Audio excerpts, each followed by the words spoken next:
system chained and tangled up in lies. Voices shouting, screaming in defeat.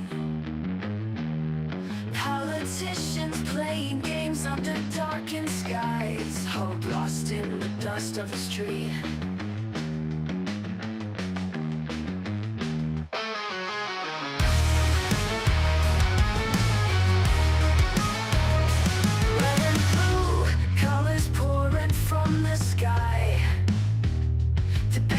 To anger, the crowd gets loud.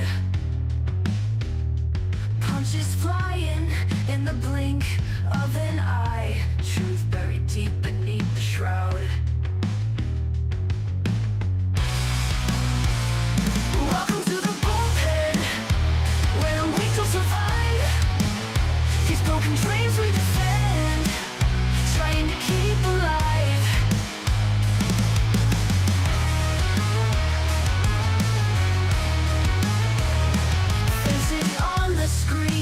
Flashing perfect teeth, but behind those eyes just rotting greed.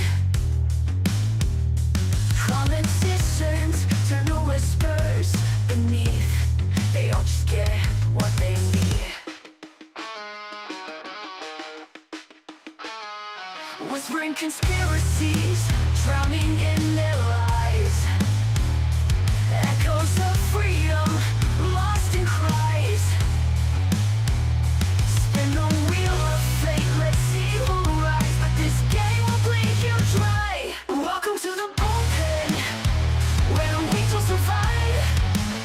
These broken dreams we defend, trying to keep alive.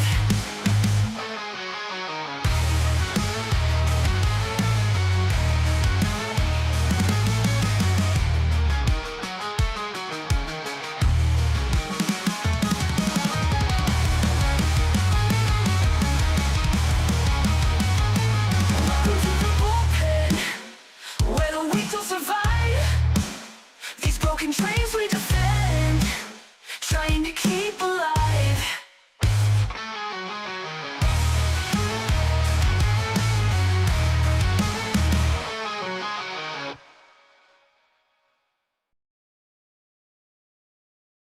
Show. Hey everybody, welcome to another Sunday edition of the Bullpen. Sounds like the Super Bowl's wrapping up, and yeah, Turning Point did some numbers on their halftime show. Oh, really? How was it? Did you watch it? YouTube feed had over 5.5 million on just one of the feeds. I think that was the actual Turning Point feed. Mm-hmm. Charlie Kirk's feed had like 2 million. Real America Voice had another couple million, and that's not even including the Rumble and Twitter numbers. I don't trust the Rumble numbers at all. Yeah, you shouldn't. Nope, but Twitter actually shut down for a couple of seconds during the halftime show because so many people had logged in. So don't know if it was directly related to that or everybody was just bored with the game and getting on Twitter. But yeah, we'll watch a couple videos from that because, yeah, interesting choice with Bad Bunny, as we've all discussed. And of course, Billy Joe Armstrong couldn't keep his freaking mouth shut. Oh, did Bad Bunny say anything, or was it just Green Day shooting their mouths off? Green Day shooting their mouths off, Bad Bunny just showing every flag, basically marching into the U.S. So, yeah, of course. Yeah. Nice little invasion force imagery. I didn't watch it. My interpretation of that, yeah. Obviously, I love sports ball so much. I know you do. I didn't watch any halftime shows because I was doing other shit. You see, so not just because I enjoy football, but just to point out, mocking the stuff that the average person in America enjoys watching doesn't help win anybody to your cause. While doing it all in Spanish? No, I'm not talking I'm not talking about fucking right? Bad Bunny and his Apple Music halftime show. I'm talking about there's a tendency for people who are commentariat on the right to minimize and talk about how stupid sports ball and things I'm not calling you out, Comix, specifically. Well, I don't think sports are dumb. I'm just not into it. this is like, I mean, it's just something you need. Like, if you're going to try to make a big tent populist movement, you can't start by shitting on stuff people like. Mm-hmm. And that's something, and it's not, again, not so much with comics, but just this is something I've observed that is a very common thread amongst a lot of stuff, you know, like where people like crap on gamers, like the Matt Walshes Right. of the world, Right. and or entertain, like football and entertainment, like things like that. I mean, you've got to understand that these are important recreational pastimes for the average person who may not be as plugged into other things as you. It just, and so recognizing the importance of it as a pastime that for years, decades, was a uniting thread within the American culture, and like so many other things is now being, you know, used as a wedge instead of, you know, like this is something that comes up like now living in Virginia as an example, right? We're facing the communist apocalypse of of laws coming through. Yes, you are. But does that mean I should give up? And like, because a lot of people are like, well, I'm getting a U-Haul and I'm getting out. Well, congratulations, you're going to help them win. Like Virginia is still like a 52-48 kind of state where in the right dynamics, the independents will break with you, and you get a Youngkin and you get a Republican House and maybe miss the Senate by one vote at the time. The Virginia State Senate is only one vote, like one person Democrat majority, right? So if everybody who is like, you know, grabs their U-Haul and leaves, that's how you start getting a state that is purple and in the right conditions can be winnable, and turning it into a bastion of liberal. So just like with sport, and this is where I'm circling back to the original point, if you give up on, and this goes to Andrew Breitbart, right? If you pop culture, you know, like politics is downstream from pop culture. So if you start checking out from gaming, checking out from movies, checking out from sports, you are going to end up ceding that territory. We checked out from schools like in the 60s, like when World War II vets were teaching school, public schools were still mainly middle to conservative, especially in the social sciences, like history class and things like that. It was when the freaking hippies took over and you ceded that territory to education. If you keep ceding territory, you've got nowhere left to go. Yeah, and that's one thing I've brought up a lot too.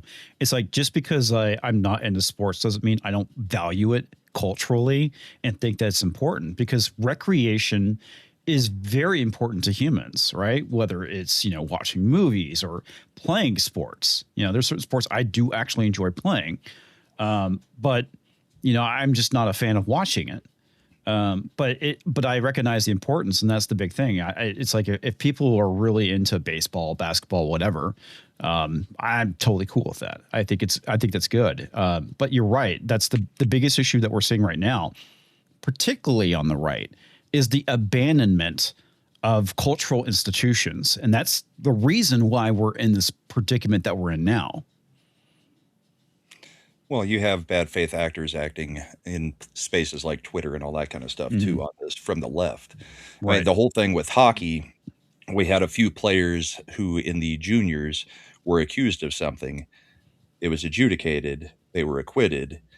And a whole bunch of leftist women on Twitter are constantly making remarks about these players nonstop. Right. And you know they've never watched a hockey game in their lives. Oh, remember the whole thing with the Duke lacrosse scandal with Mattress Girl? Yep. Yeah, and that's a complete fake made up story. Fabrication. Yeah. Yep. Yeah, and there's all these feminists saying, well, you know, we don't get any justice. It's like, just because you make an accusation doesn't mean it's fucking true. That's why we have courts to try and get down to the bottom of it and get to the truth. Which, unfortunately, it's a very flawed system. And that's not how it always goes, but that's the purpose behind it. You can't just lob an accusation at someone and then expect them to be locked up, especially when it comes to sexual assault accusations and draping and all this other stuff, because we know women lie. Shocker. But, you know, obviously, and what sucks about that is it really hurts. Believe all women makes a lot of sense till you ask them what they weigh. Yeah. Well, that was something that what's her name said. She's like, women lie about their weight, not about, you know, sexual assault. And it's like, well, clearly there's been cases where, except for all the cases where they did, like Yes. Duke Lacrosse, or in Virginia. I actually knew. I have family members who went to high school with the girl who made the accusation in the Rolling Stone article, and they talked about how she was batshit crazy in high school and no one believed a word she said. So, and they're like, we was like, we knew about this story and we heard about it and we're like, that's terrible. Then we found out who was doing it and we were like, oh, she's lying. Yeah. And yeah, so what's up, Zach? And then we get Mattress Girl up in, what was it? I forget. Was it NYU where she was doing that one? Well, I thought Mattress Girl was the Duke. Mattress Girl was Duke, I think. Yeah. No. Was it Duke also? Yeah, it was Duke. In addition to the lacrosse case, they had two. Good for them. I thought it was in New York. I thought the lacrosse one was Mattress Girl. No, Mattress Girl is not lacrosse. The lacrosse was a black stripper. Black stripper. Oh, okay. Then yeah, that's something. So that was mixing in racial overtones too. Like it was like believe women, and it's because obviously a lacrosse team is going to tend to be very white. You know, it was like there was that element too. So, but all these constant allegations that turn out to be false as soon as you look into it. You know, like Elin Omar being not married to her brother. I just like bringing that one up, by the way. Or Blassie Lindsay's saying UAV for Mattress Girl, or the Rolling Stone article, which is I believe is Mattress Girl. No, Mattress Girl was not UVA. UVA, she claimed that she was gang Brahma at a frat house. And the way the story Davina fell apart, is saying Mattress Girl is Columbia U. Yep. Yep, I knew it was a New York. There's been so many at this point; it's hard to keep them straight. I'm sorry. Yeah, but kind of like Noose is appearing on UVA campuses. Yeah, and the UVA administrators were so happy to have a reason to get rid of Greek life that they jumped all over it. But the way that story fell apart is her story changed to the point where she said that they threw her through a plate glass table, and anybody who knows about plate glass knows how much force you would need to throw somebody like through that and have it break. And they're like, whoa, did you go to the hospital? Killing the comedian. Yeah, force. Exactly. And they're like, when did you go to the hospital? And she's like, oh, I didn't even have scratches. And it was like, bullshit. Yeah. Well, Mad should be along, and then we'll probably play the clips from Green Day, Kid Rock, and Bad Bunny, because I know Mad watched it too. Sports real quick. Did anybody see Lindsey Vogn's epic crash out? Yes. Oh, that was a great idea of skiing on a torn ACL 7 days. We talked about this on our show on Friday, how bad an idea it was, Comix. And her first run today, she just massively wipes out, breaks her leg. Yeah, fractured her leg. So that'll end the career, because she was too old to be doing it now. She was in her 40s. That was already a bad idea. I know what you were saying Friday, and I agree with you. But if you've trained your whole life and you get to take the shot, I would take the shot. She's already taken the shot 4 times. I know. I also disagree that there's probably not somebody waiting in the wings that could have or should have deserved that spot more. This is a good example. I bring this one up because my wife, big fan of figure skating. I forget how many Olympics back. Michelle Kwan, perfectly. Yeah, she was a great figure skater. Could never win in the Olympics. It was back in the 90s, I think, wasn't it? She started in the 90s, and she kept going. And I think it was 96, I think it was the like 2012 or whenever that Winter Olympics in that zone. She decides she wants to go to one more Winter Olympics. So instead of letting one of our younger figure skaters go and get like Olympic experience, Michelle Kwan takes up the spot because you only got to send 2. So she takes up the spot, and like the very first like part of the program, she like pulls up lame because she's old and always injured, and she like bails on the Olympics and she's done. and we completely missed out being able to send one of our younger athletes to get experience, like Brahm is talking about, to get Olympic, because the Olympics are, very intimidating, and sometimes you want to get that experience so that you may not win, but you need to have that under your belt, so the next time you're not in awe of it and you can just do your athletic best. Well, I'd say that's what the World Championships and other tournaments are for. Well, this is it should be a meritocracy. You should be sending over whoever your best is. Oh yeah, have your qualifiers and send your best. Oh, but she lost at qualifiers. The thing was, the only qualifying spot that was guaranteed was winning the nationals, got you one spot, and then the Olympic committee chose who the other people would be. Right, which is getting away from meritocracy. Yeah. So in this case, but the way if you win, you're in should be how it's done. In a way, this ties into politics, because we're, if you look at Congress, surrounded by politicians who won't hang it up ever, like Mitch McConnell finally letting go, but he's trying to botch the SAVE Act on the way out. I mean, we'll get back to it, Lindsay, but I wouldn't have gotten Ted Nugent if they really wanted. I mean, as much as I like the Motor City Madman, if they were really trying to make a splash, they should have gotten Nicki Minaj. Yep, that would have been smart. And if Super Bowl was smart in San Francisco, they should have had freaking Metallica on stage. I mean, all right, in terms of the Super Bowl, you generally want to go with somebody. The way it generally works with the Super Bowl is you take the year of the Super Bowl and you subtract 20 to 25 to try to get your safe, like, halftime show act. So, and because you can get someone where pretty much everybody in the viewing audience, if they had really big hits, knows who it was and can be part of the song. Like, as an example, you remember when Prince did his halftime show, and right, like, he was, at that point, he wasn't as much as I don't like it. It was probably considered the greatest halftime show, like playing ever, in the rain, especially with the rain happening. Yeah, I mean, it was perfect. It was the rain purple? No, but I just don't like Prince. Shut the fuck up. He's the greatest musical artist produced in the latter half of the 20th century. Very talented, not into his music. Say so. Don't like a single thing he's done. He made more #1 hits for other artists than guys have on their own. He just did shit. I'll accept his song for the Bengals. I don't like his music. Him performing. You don't like Raspberry Beret? Not really. Little Red Corvette? Nope. Don't even like Party Like It's 1999.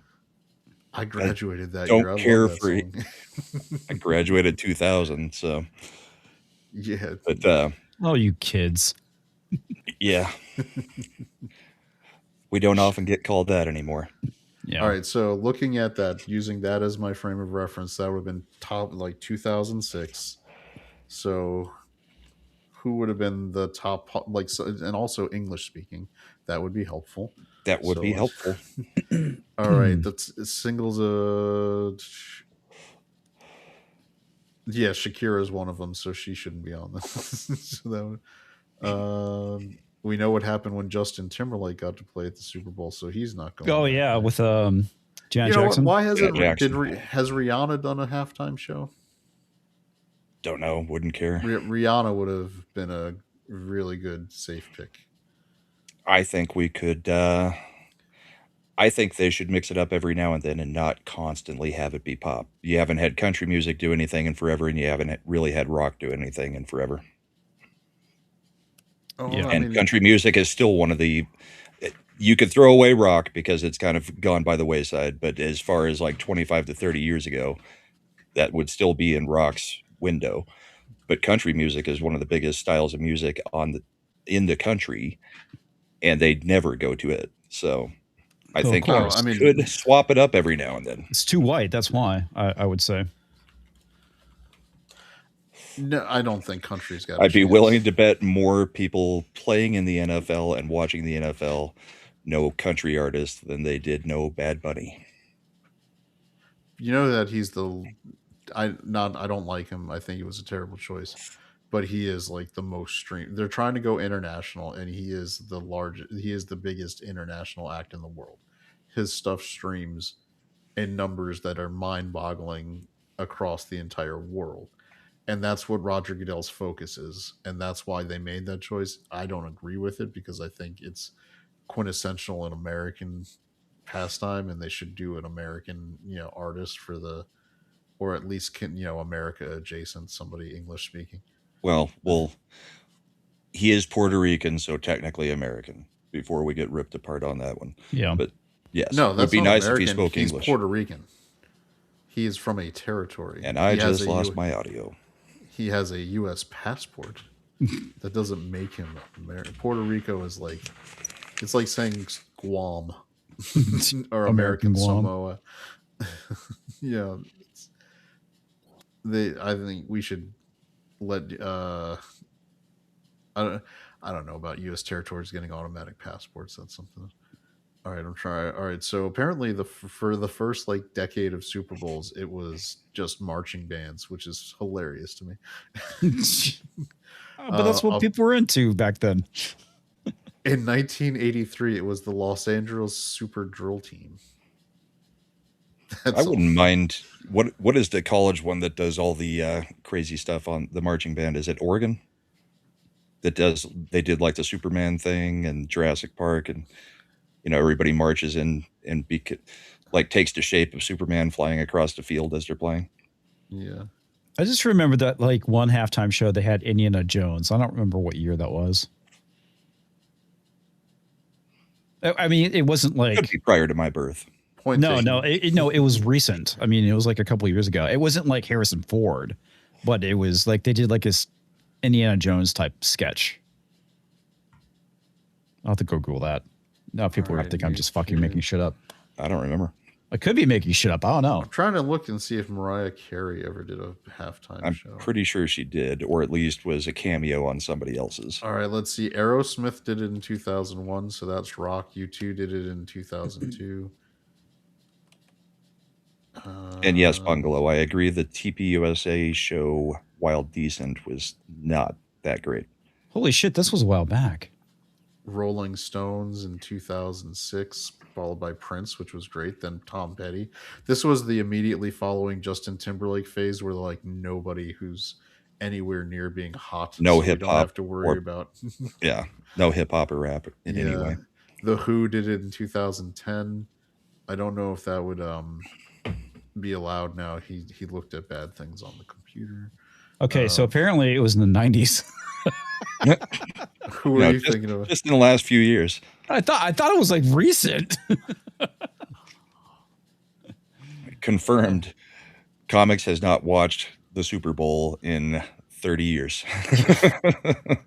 I've never really watched the Super Bowl, but yeah, Indiana Jones once starred in a wild 90s 90s Super Bowl halftime show. Yeah. Oh, Rihanna did in 2023. So there you go. She did one. Kendrick. All right. So I would say Beyonce has never done a halftime show. She would have been a safe, not Beyonce, Mariah Carey. She would have been a safe pick where she would have been doing songs everybody knew. She's Does anybody still care about Mariah Carey at all? At Christmas time, they sure as shit do. I mean, come on. If her songs still get played everywhere and people sing along to it, your wife would have been singing it if it was Mariah Carey. My wife was watching Turning Point. Voluntarily. She came out here to watch Turning Point. Wow. That's impressive. So while we're pulling up other info, here's Billy Joe last night, who is invited as part of the pre-show for the Super Bowl. This goes out to all of the ICE agents out wherever you are. Quit that shitty job you're at. Because when this is over, and it will be over. Is it playing the audio for you guys? Yes. Audio just slowly went away.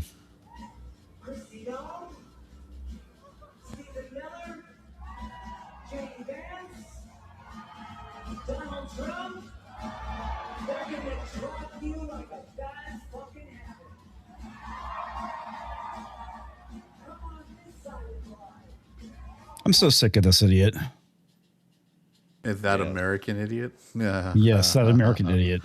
I see what I did. I used his song. Went from semi-punk to corporate rock to I thought the the punk scene always thought they were corporate though. The punk scene never liked Green Day. Mm-mm. They always thought they were sellout fake punk. Dude, what kind of like started my disillusionment with punk rock was the Warped Tour back in the 2000s. When they became that which they were fighting against. Yeah, well, it's like so there are several bands I really want to see: Bad Religion and No Effects. And Rancid was there too. I kind of like Rancid, but I like Rancid. Yeah. And they're all, coming out, hey, we got a new album out, go buy it. And it's like, wow, it's like the most unpunk thing ever. It's like, it'd be one thing. It's like, hey, we released a new album. Please support us. Or come see us at the stand after our gig. Yeah. We'll be in the back signing things. I mean, it's just like, fucking A, dude. It's like, to me, that was like the most unpunk fucking thing ever, dude. It's like, all right, whatever. That's also the show where No Effects threw $1,000 in the crowd because they kept getting delayed. That was pretty fucking wild. But Seems like it was the lead singer Rancid did that, and I think I want to say those lead singer of Bad Religion did the same thing. It's like, wow, man, it's like that was kind of fucked up. But the one thing I had to say that was pretty fucking cool is I got to see Joey Ramone before he passed away play with the band that he was basically producing. And he came out on stage and saying, I want to be sedated. And that was pretty fucking amazing. Nice. Yeah. And I want to say it was like I think it was like the following year or 2 years later, he passed away. There's a lot of people from the grunge era that I did not get to see that I wanted to because they all freaking died. Died of heroin. All we've got left is Eddie Vedder. Yeah, fuck Eddie Vedder. I didn't get to see Lane Staley. I didn't get to see Chris Cornell. I did. I got to see Lane Staley. The only one I got to see was Scott Weiland. Yeah, I love Stone Temple Pilots. I never got a chance to see them play live, but I got to see Alice in Chains play at least twice. Yeah. STP live was crazy. Like I saw him in like 2000, 2001. Yeah. And Weiland's he's wearing like military uniform with no shirt on underneath, jacket flying wide open, running around with a megaphone and the microphone on the other end of the megaphone screaming into it. That's fucking awesome. It was wild. Actually saw them with Disturbed and Stained, I think. Alice in Chains was headlining at I don't remember the name of the thing. It was like that big fucking tour in the 90s. Lollapalooza. And the song Rooster, it's about, I think it's the drummer's dad during Vietnam. His Vietnam experience. Yeah, and he was there on stage, and that dude's fucking insane. He just kept going out to the crowd. He's on the end of the stage. He's like basically doing like this, and the song's already over, and he's like still doing it. It was fucking crazy. Yeah. Oh man, I fucking Lane Staley. He was brilliant. Same thing with Scott Weiland.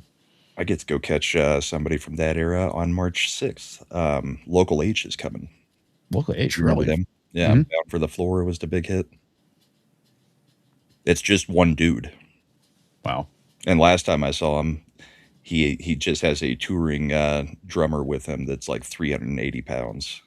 Wow. Just huge drummer, just pounding on the drums the whole night, looking like he's about to have a heart attack. It's crazy. I think it's funny that you like Godsmack. I like Godsmack. The pagan rock band. Yeah. Yeah, they're pretty fucking good live. They used to be. Yeah. Oh, yeah. These bands are getting the saddest thing I've ever seen is the Offspring trying to play live about 7 or 8 years ago already. Sure. Like Dexter can't hit the high notes at all. And all he ever sang was high notes. I mean, like the octave that they typically did their songs at was so much higher than normal for a rock band. So here's a snippet of the Bad Bunny stuff. I'm not going to do the music because obviously obvious reasons. Yeah. So we do have an American flag, but then we've got the flags of every other country coming in too. Mm-hmm. With a big sign behind that says, "The only thing more powerful than hate is love." Mm-hmm. Sure. Yeah, for all these people saying, love is more powerful, they sure have a lot of hate. And everything he's shouting is in Spanish. Well, isn't that like his thing? He just sings in Spanish. Yes. Yeah, he doesn't sing it. He doesn't do English. Yeah. Which, he barely speaks English at all. Got it. Like, if that's like your thing, I get that. But yeah, you might say it's not exactly the greatest choice for a, sports ball team. So, I don't know. Whatever. Not for one of America's biggest pastime. Yeah. Biggest game during the biggest pastime. All right. And then we'll just take a quick look at Kid Rock's entrance, because that was about the only thing I cared about at the Turning Point USA one, because I don't know the other artists that they brought in. I'm sure some people do, but so the problem with Kid Rock, and I know this is how they do most of these things, it was lip sync to hell. He did not sing a single word, and he didn't move his mouth for about 90% of the song. What? Oh, no. He just jumped around and didn't move his mouth. My name is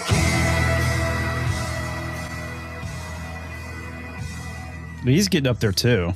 Yeah. And he's got to put that picture away and kind of move on from trying to do this kind of show. Well, he did come out under his actual name and did a song after this. So those, what is it, Kevin Ritchie or something Ritchie, I think is his actual name. But he did a song that included an extra verse that he had written right after Charlie died about maybe we should be pulling out our Bibles, that kind of thing. So that was actually pretty strong. But I don't think most people even recognize that it was Kid Rock, because they came back and announced him as whatever his real name is. It's either like Bob Ritchie or Kevin Ritchie. Robert James Ritchie. Yeah, so Bob Ritchie. So they announced it as Bob Ritchie. Welcome to the stage, Bob Ritchie, or whatever. And then he sang one of his more country-like songs where he pretended to strum the guitar and also did a bad job lip syncing, it looked like. So while they did put on a show from Turning Point USA and it did numbers, maybe actually have the people sing, or you ran through the rehearsals, at least ask him to move his mouth along with the words a little bit. I was disappointed in how it went down. And I've called out the Daily Wire when they've done bad productions of stuff. I'll call out Turning Point USA. If you're going to try to challenge, bring it and make it good. Yep. All they did with was Ba What the Ba. Mad, where are you? You even tweeted that you would be able to make it because the game was so bad. How bad was it? So they did do numbers. I mean, most people were expecting them to do in the few hundred thousands. They pulled in multiple millions based on all platforms, probably close to 10 or 11, I would guess. So that is a success. But I wonder how many people will have the same complaints that I do. It looked like Bungalow was not all that happy with it either. And Bungalow didn't know that that was him singing the last song either, under his own name. So missed opportunities. It sounds like it. But if the point was to pull the numbers and show that there are enough people who are willing to support something on the right, then I guess that accomplished that. I just don't think it was all that well done, and I think Nicki Minaj would have been a better pick based on what's going on currently and her recent, appearances and stuff. So, I don't was like Oscar Nicki Minaj Mike. either. Hi. Hey, You said bro. that after I called you out. I said it way before that too, and then I got on the Kate. Oh, well, I sent Kate a link too in case you wanted to join. Yes, he's been ignoring me in the DMs. I think I DM'd her too much about dumb shit. I was like, "Yo, you need to break down this Static 2000 guy." Like, she also like just woke up. Static What X. did you think? That's a band I would have loved to seen live. I saw them with Pantera. You suck. Static I saw X, Moody Pantera. Blues. Anyway, so it was my choice. I had like one with my older uncle and aunt. I would still see my Moody cousin, Blues, and it would be my choice. They were fine. I got a T-shirt. Anyway, I have never heard Bad Bunny before, and I did not want to watch it, but Shredder was like, we got to watch the halftime show. I want to hear. I don't know. That's just how she sounds. That's her accent. You made Shredder Swedish chef.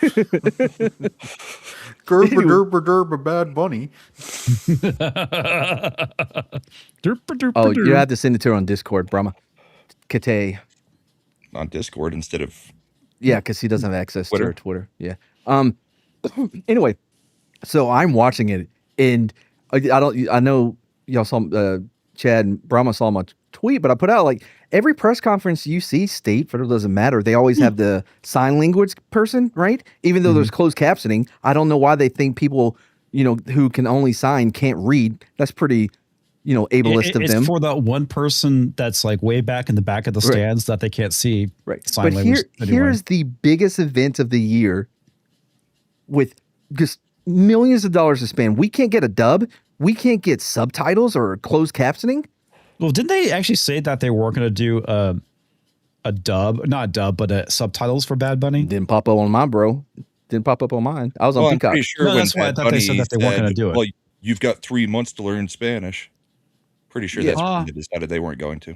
But outside of that, holy show, dude. That's easy. He's not good. He has zero. He has as much vocal range as Chad. I think it's an insult to Chad. That's almost a half octave.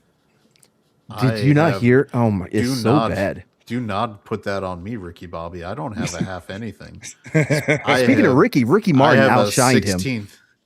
Yeah, my wife and I were watching that, and I was like, "Is that?" She's like, "Is that who?" And I was like, "It sort of looks like Ricky Martin, but I don't want to be homophobic guessing that." Well, it looked like Mickey Rourke if Mickey Rourke played Ricky Martin in a biopic. That's a good joke. If you saw Ricky Martin tonight, he had a very Mickey Rourke type look to him. But it was a horrible. I don't know if it was one song or 7. I could not tell when we were done with one and moving into the other one. Also, does he have to grab his crotch that much? Secondly, what the hell was he wearing? It was the worst outfit. Yeah. And then C, I even said before it started, I'm like, man, Ricky Martin was better. Iniquidad Iglesias was better. Iglesias was in there, was he?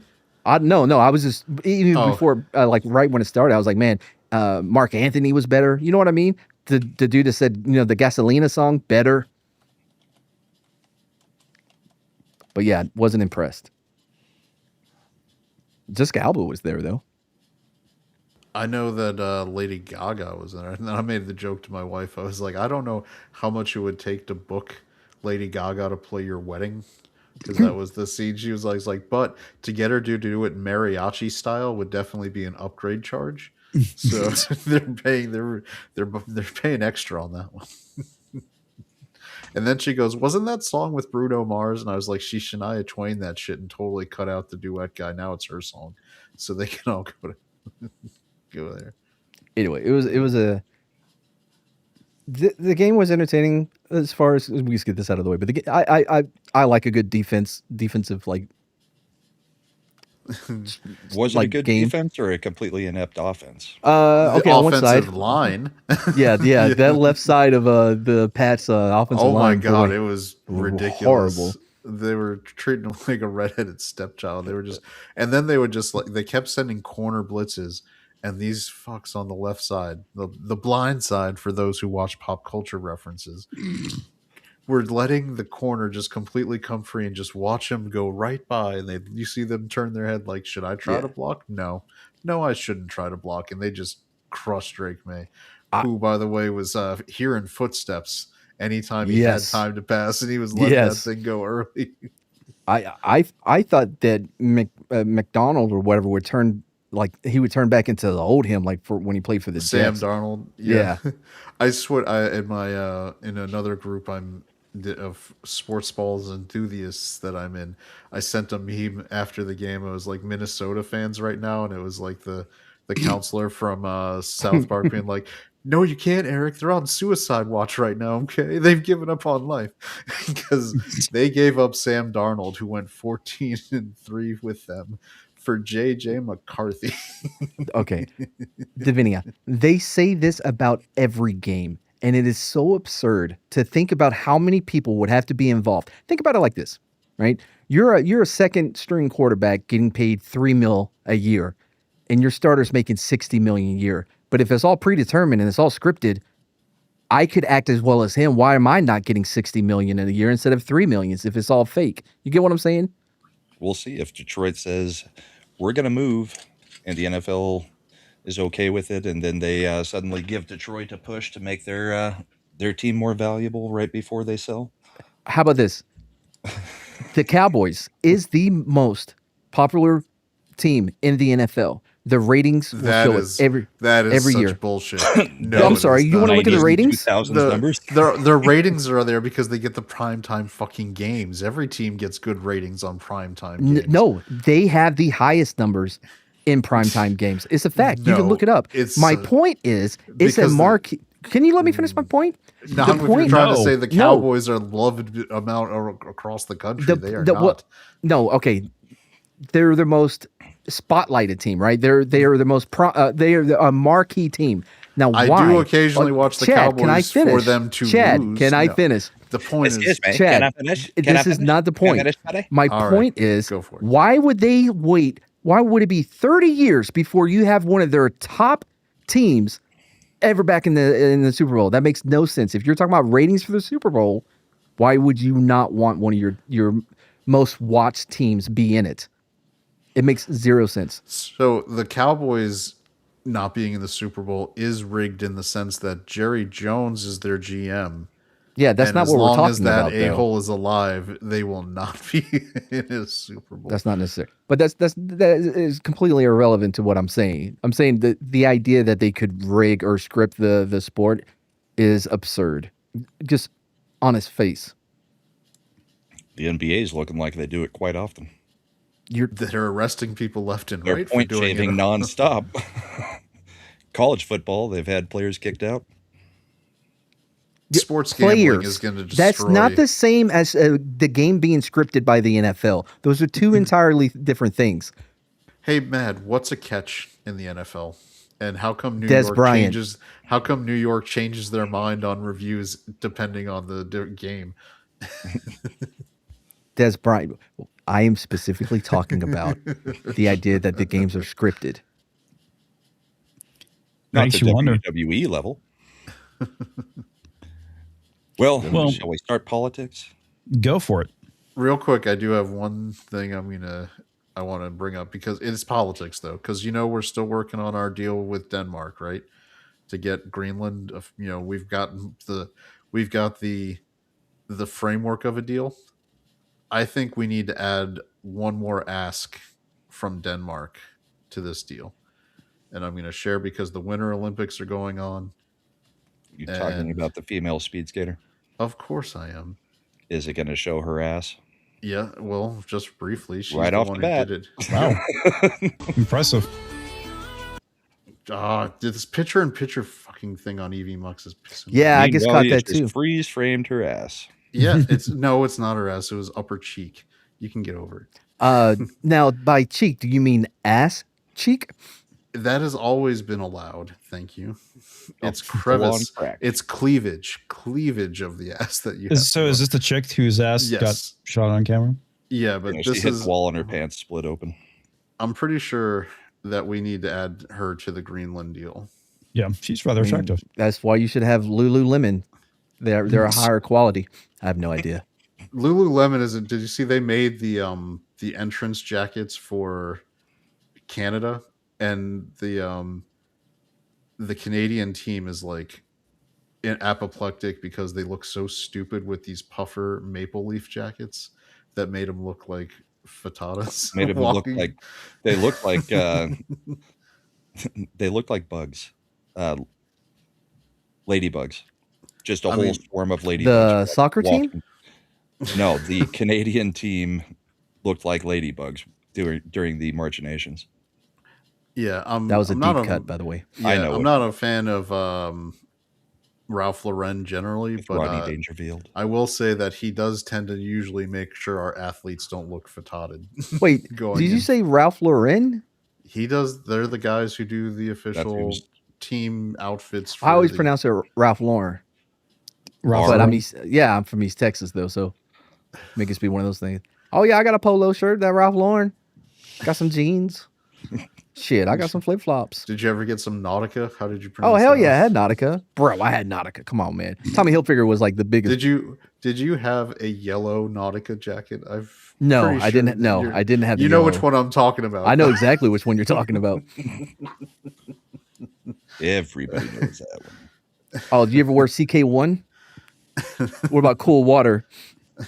I've heard of CK1, but never wore it or know what it is. It's cologne. Remember more accurately, remember what it is. Hugo Boss was pretty good. By the way, chat, if you super chat what clothes that you think Mad wore in the late 90s, early O's, we can find out. And he'll answer in whatever accent you choose. Yeah, okay, all right. Look, I was outside Shreveport on the good side. I thought West Louisiana was just Houston. And at the beginning of the show, we did have Dan Crane celebrate 8 months of membership. Thank you, Dan. Nice. We're approaching years for people. This is another thing where my wife thought it was hilarious because she's watching the Winter Olympics. She likes them. They cut to like the downhill skiers, and it was this skier's like going and he's giving this emotional, interview because it's his last Olympics. His wife's there. He's got a kid. I look over and I see, and I was like, oh, Fila makes our ski gear. I wouldn't have figured that. And she's like, that's what your takeaway is when he's like emotionally breaking down about his last Olympics and his family. I was like, I don't really care about that. Did Sears? This is the only time we've seen him. It's the only time we will see him. Did Sears have clothing, like a clothing line? I thought they sold other brands within Sears. I thought they just sold like had a clothing department. I thought. Yeah, power tools. I don't know about it was usually on lawnmowers. It was usually on the second floor. Yeah, so the appliances and tools and stuff on one floor, and then clothing department on the second floor. You guys go to Hollister or Aeropostale? I didn't like Hollister because I couldn't see. Hollister was the one that always kept the lights. No, that's Abercrombie, 5, right? That's Abercrombie in Fitch. I thought it was Hollister. No. No, Abercrombie just Abercrombie had the all over the place with. I was like Abercrombie was the child material type ads. When I was in middle school, polos were all the rage. Oh hell yeah, bro! Brand polo. Yeah, dude. Sweater vests. Nope. I do. I wasn't on the set. I wasn't on the set of Saved by the Bell. There was no sweater vest going on. You didn't wear any Van Heusen sweater. What, you remember how Van Heusen? You remember they had like those like sort of sweater shirts that were not quite a sweater, and were not quite just a long sleeve shirt. Sweater vests. Are you talking about like war, or like what Zach Morris wore in basically everything college years? What James Vanderbeek wore on Dawson's Creek. Sweater vest? Yeah. No, they're not vests because they have sleeves. Oh yeah, I did have. Yeah, I had a couple of those. Talks for $5. The poor female figure skater is someone's daughter. Disgusting. Show it again. Yeah, the top comment on X under that post was like, "This is terrible. This is, this woman, this misogyny, this, that, and the other. I demand to know when she's skating and what time she's skating so I can make sure there's not any misogyny directed at her." Right. That's funny.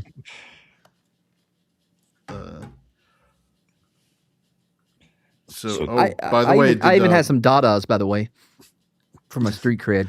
Has everyone else finished their taxes? I don't pay I taxes. already started mine. All right, so I've finished mine, and I don't know whether it was a quarter of the year being unemployed or the one big beautiful bill, but 2025 taxes agreed with me. So good job. I'm actually over very here. afraid of doing my taxes this year. I'm pretty sure I'm going to owe. But yeah, so on the lookout if you've got family members, younger kids or grandkids in your case, Brahma, make sure they sign up for the Trump account because they'll be asked to do it. Like they can do open it in like June or on your taxes. Yeah, but if you do it on your taxes, so this will be for your daughter. You can do it right through when you do your tax filings because I'm guessing that you might need to remind them to do their taxes because of. I'll probably end up doing their taxes. Yeah, so because for people who don't know, Trump accounts for children under, I think it's 8 years old, or like basically it's 8 and under. If you open the account, they get $1,000 from the government. No. Yes. People born before this year get $1,000. $250 for everybody up until like 10 years old, and then 10 to 18 you get no money, but you can open the account and start funding it yourself. Is I believe what the numbers are. Wait, why would I fund it myself? U.S. citizens born, 2020. All right, so 25 through 28. So it's the next 3 years. I think Michael Dell is the one who contributed to that to make it happen, he did, which is kind of cool. Yeah. But then you can also keep putting. I know there's credit card companies that are allowing you to do your cashback rewards into Trump accounts, and then there are some companies that are doing matches on it. Yeah, and for people who don't work in finance, what this is gonna, if you do this through the magic of compound interest over the course of like the first 18 years, if you're just putting like a couple $100 a year instead of birthday money. And I know this is going to sound stupid because it's going to, like, see you, kitty. I don't want to, I want to send them $20.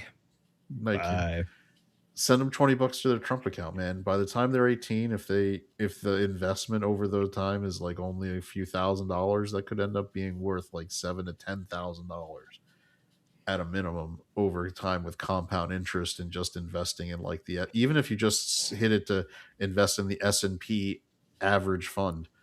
You're gonna just compound the interest and get that money. But I bet they're gonna set up a way to where only the kids get the money. They have, in fact, it is for the kids. Yes. It is for the kids. Mad. Believe it or not, it's kind of the point. Yeah, so it's because it's free money for your family. You know what's hilarious though? All these leftists that are like, I'm not going to do it. Why would I do that?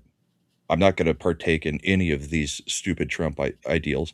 So when their kids hit like, 30, 35 and their friends all have $1 million account because they haven't touched it and they've got nothing, they're going to be like, what the hell was wrong with my parents? They were stupid leftists. That's the problem. Southern Belle, if you want him to answer this question, it's got to be in the form of a super chat. What the hell is a jelly shoe? Wait, don't give away what the answer is. This is. I could have had it. Maybe I called it something else. Is that another term for dadas? Remember, if you want Mad to answer the items, it's got to be through super chats.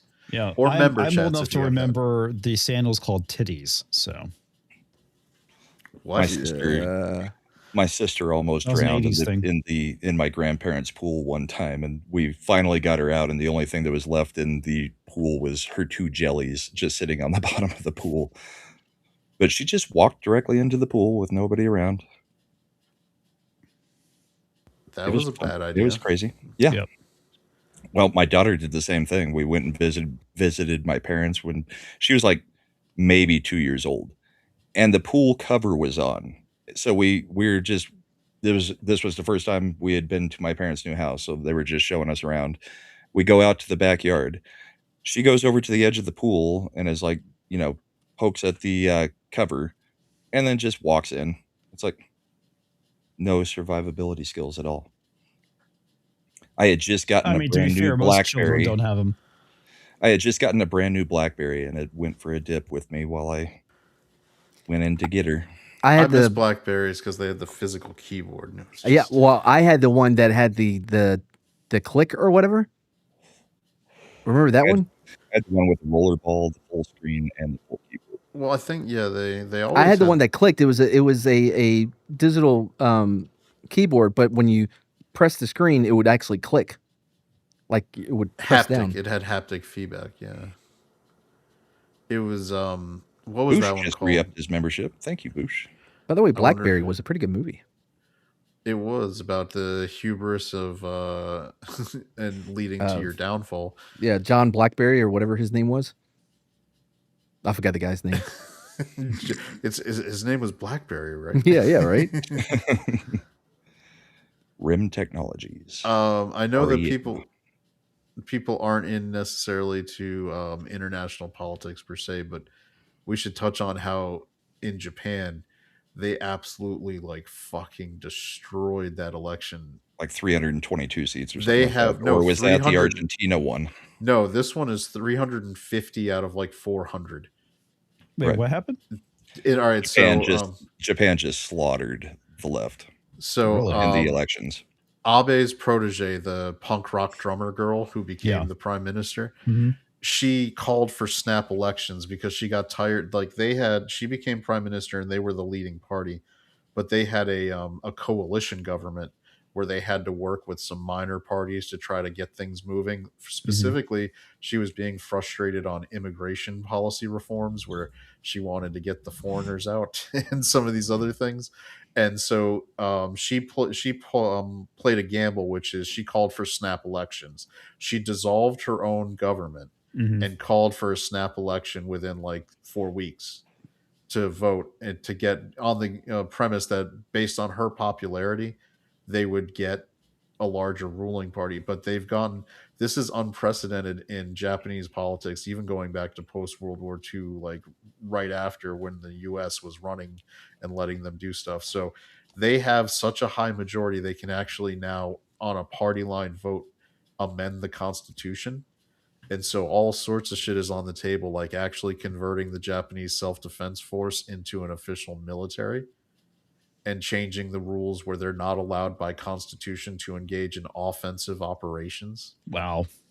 Because we put that in their Constitution. Like we didn't want Japan starting shit anymore. So they were only allowed to have a defense force. Yeah. I don't know. Oh no, what happened? Something about Hawaii, I think. Yeah. December 7th. Yeah, so doesn't ring a bell. Sounds like a day that will live in infinite. Yeah, I think it kind of bombed. I guess I don't know. Oh, well, not as bad too far. Took it too far, Comix. I mean, do you think Nagasaki and what's the other one? That joke was almost as bad as the Pearl Harbor movie. Harrison, do you think they ever argue over whoever got it? Do you think those two cities ever argue about who got it worse? Like, the like atom bomb that hit us was way worse. Bro. So this is actually pretty funny. There's the Japanese guy. He's Japanese. Is it as good as the other joke that you used? Because I'm looking forward to it now. Yeah. Well, it's not what I did. It's shit that he would do. It was pretty funny. So like every December 7th, you'd come in like with the fucking Japanese zero flag wrapped around his neck, and like every time of year when we bombed Japan, they put nuclear basically mushroom clouds in his cubicle. Oh man, I would I would go the other direction, and every like if that was the day, I would just come into work listening to Party in the USA. And then go right into Came in like a wrecking ball. So it was Miley Cyrus kind of jokes. Or Pearl Harbor sucks, but I miss you. Yeah. Or what was it? The I dropped the bomb on you. But it was pretty funny because when I was working there is when he came in. He was actually wearing the Japanese flag, and I was like, "What the fuck is this?" It's like, "Oh yeah, he does this every year." It's like we nuke his cubicle on when Japan got nuked. Oh man, you could make such a great playlist of just songs to mess with him all day. Radioactive. But this was like Southern Belle for $2 says, "Did Mad make a mixtape for all of his girlfriends?" Fuck no. By mixtape, did he mean CD? Because I think Mad was was young enough that it would be burning a CD. Not burn CDs. Yeah. Mm-hmm. No, I didn't do that either though. Here, it's very simple, right? This is a great teach your kids this. They'll appreciate it. Well, maybe not as much, but where I grew up, the Caldwell Zoo was free because there was like this fun, like the people that start the Caldwell family or whatever. So you didn't have to pay. You could go. Now you have to pay, but back then you didn't have to. So I would always on the first date, I'd be like, I would take them to the zoo because one, it's nostalgic. Two, it's free. Three, it's something that they would never go. Like most guys would never take them to the zoo on a first date. It worked like a charm, bro. So yeah. Four, but no, never. People rarely catch fire there. Toxic Man flew for $2. That joke imploded. That was about Comix, though, not the one I just made. Oh, yeah. Okay, real quick. Not a mixtape. Story that imploded that I told. By the way, that was in 2000. Back when you could actually make jokes at the workplace, kind of. Back when HR was just a baby department. I need to make an amendment to my answer. Playlist I have done. I have made playlists for chicks, but that's easy because you know what I mean? I'm on YouTube Music. Just grab it, put it in the playlist, send it. Hell, he makes playlists for Slenderdad. Are they dating now? Maybe. Not anymore. Not anymore. I'm surprised Chad hasn't brought up the chick. I can't remember what country she's from, but the one who was doing skeleton. Oh, I mean, with the giant ass flopping. Yeah.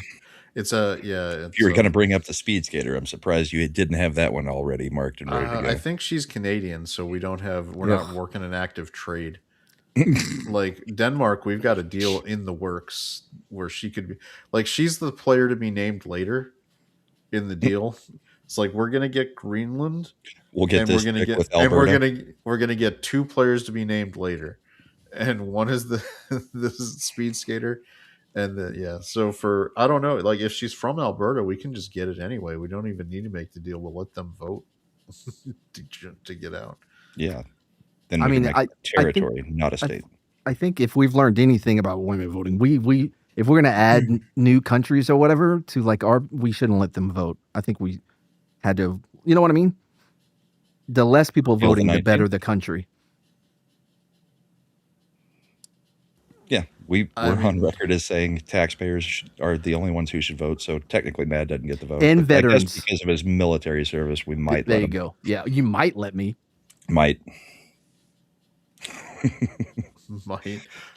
Service equals citizenship. Service equals citizenship. I'm the only citizen on here. I mean, if you've watched it recently, and you hear like that explanation from Michael Ironside, where he's like, we've talked about how in the late 21st century, the social scientists brought the world to the brink and how the veterans had to rise up and take control. And I'm like, honestly, we're almost there. It's like, I feel like we're on that path right now. You don't want us getting involved.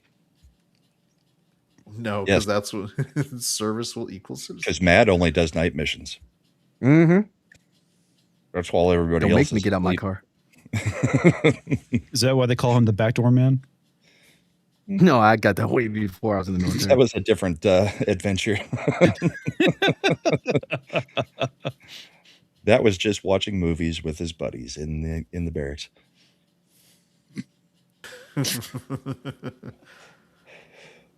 Brokeback Mountain. I was gonna make a joke. He's just watching movies in the barracks with his buddies, naked. We weren't naked. From the end of the song, we still had our shirts on. I mean, yeah, I think the majority of us did. It was fucking Baghdad. It was hot. Mad's like, if you can be half naked, you can choose which half it is.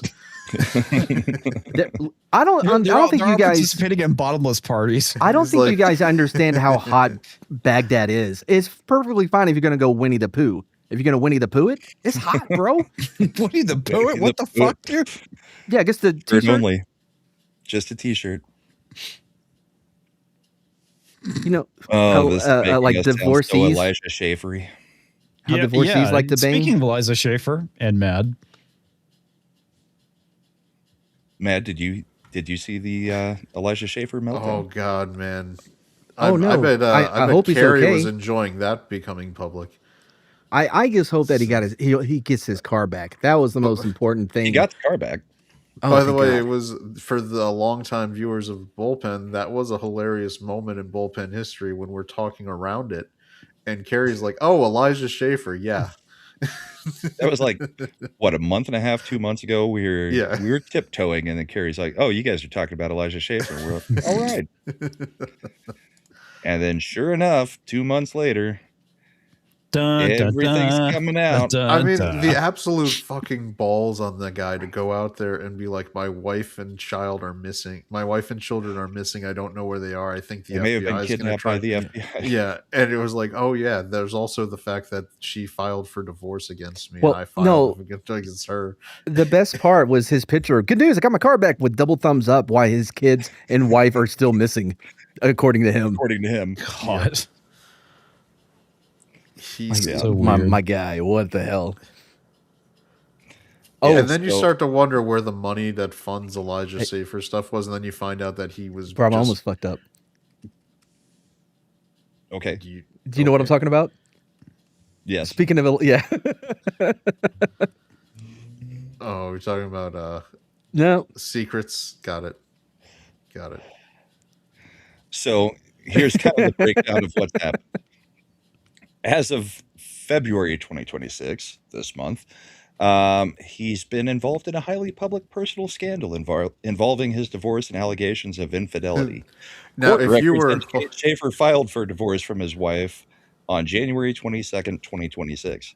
However, she had already filed for divorce from him. He just counterfiled in another state so that he could try to make it look like he was leaving her. Yep. Now, for those who were betting on the polymarket style things, no, it was not gay infidelity this time. So you would have lost this time. Bet. That's the key word, right? This time. But at the same time, he ended up bringing down another conservative influencer because she was the one apparently he was banging. Stock. Yeah, and she was. This is the woman who was on the whatever podcast. It was like, no, I'm a virgin. I'm waiting till marriage. She promotes virginity and trad life, and she had a 6-month affair with Elijah Schaefer, allegedly, I guess we'll say. Allegedly. This was all while she was dating another dude and that not giving it up to him. Because she wanted him to wait until marriage like she was. Yeah, the dude who became her fiance. And the best part was Elijah. They pulled the X post where she like shows her engagement ring and she's like, "I'm engaged." And Elijah Schaefer was like, "Great job. Marriage is awesome." And it was like, oh no. Elijah, who has also gone on some huge homophobic rants, or technically just against homosexuality, since I don't believe in homophobia, while also having been involved in a few homosexual affairs. Oh, that wasn't Brahma, that was me. And it's only gay if you push back. So, I mean, did you push back? So Milo Yiannopoulos came out with just all kinds of stuff, like text messages between him and Elijah. Milo's such a gossip queen. Like 40 different, Twitter posts that had just everything that's happened over the years. And he said, that's about 10% of what I have, but I think that's enough to probably end this. So then Elijah came out and was throwing a fit about it, about Milo being a snake. It's like, why would anybody ever give anyone trust him? Information at this point ever? Dude, he's a catty bitch. Come on. You knew what you're getting into. Wait, who is? Milo Yiannopoulos. Really? Yes. No, that's rare for a gay man to be catty. Well, he's not gay anymore. He's allegedly. Oh, that's why he's catty now. He's allegedly ungayed himself. Yeah, indeed. Super ungayed. We were tiptoeing around just flat out saying this stuff about Elijah that we knew. Keri just named Elijah. Yeah, She does have a history there in that Keri gets asked to moderate some debates down in Texas every now and then. So she's been around all these people, like off screen. So yes, she knows a few things. She said a few of her friends have been hit on by him. You already explained it in the chat, although you referred to yourself in the third person with Brahma and Chad were avoiding naming him. So you typed it, got it. Yeah. Well, I mean, the funny thing about it, when I first saw Elijah on YouTube, I immediately thought the dude was gay. Oh, hell yeah. I didn't even know it was a secret that he was. I thought it was just an open thing. I feel like it's when you His see hips looked every open. straight male who sees Nick Fuentes like knows he's gay. Allegedly. Man, I don't want to say this, go down this road again, but his hair bothers me more than his outright racism. You know what I mean? What about the little stupid mustache too? I don't know if I've seen that. His fucking hair is absurd. So yeah, I mean, I feel like Nick Fuentes, allegedly, in my opinion, 100% gay. Well, there was the joke going around that him and was it Destiny were having a thing. Yes. I'm sure that was actually happening. Oh yeah. Wait, who was it? Allegedly, in my opinion. What I have heard, Destiny has slept with as many conservative influencers at these things as anybody else on the right has. Look, man. Apparently, going to any of these events is just a massive orgy. Why is it you keep trying to get me to go to the? That is true. You do events? continuously bring that up. I don't know. If you're there, then the wife can't accuse me of anything. That sounds like Sure, she can. He's gay. Right. Mad, why don't you go with him to one of these? Oh no, conservative she would events? know something's up immediately. I've met his wife. Mad. Yeah. Bungalow Logic. I believe Sydney Watson's lawsuit covered pretty much everything. She didn't sue Elijah Schaefer, but she sued the Blaze based on Elijah Schaefer's actions as an employee of the Blaze. So if you want to, you can find in her suit documents pretty much everything she said he was doing to her. I believe there was stuff with Sarah Gonzalez over there too. Well, that was not part of Sydney Watson's. Not part of Sydney's. Yeah, Sydney Watson, I believe, had already left. Applications against. Yeah, there was an allegation that he had casually brahmed Gonzalez in the workplace. Who's he? Well, I don't know about a full-on brahming, but Schaefer. No, it was casual. No, Gonzalez. Who's the guy? Sarah Who's Gonzalez. he? Elijah. No. This one is a woman. Sarah Gonzalez. Oh, she's lying. Schaefer. Mad does believe all women. I mean, when the wait, new channel. Yes.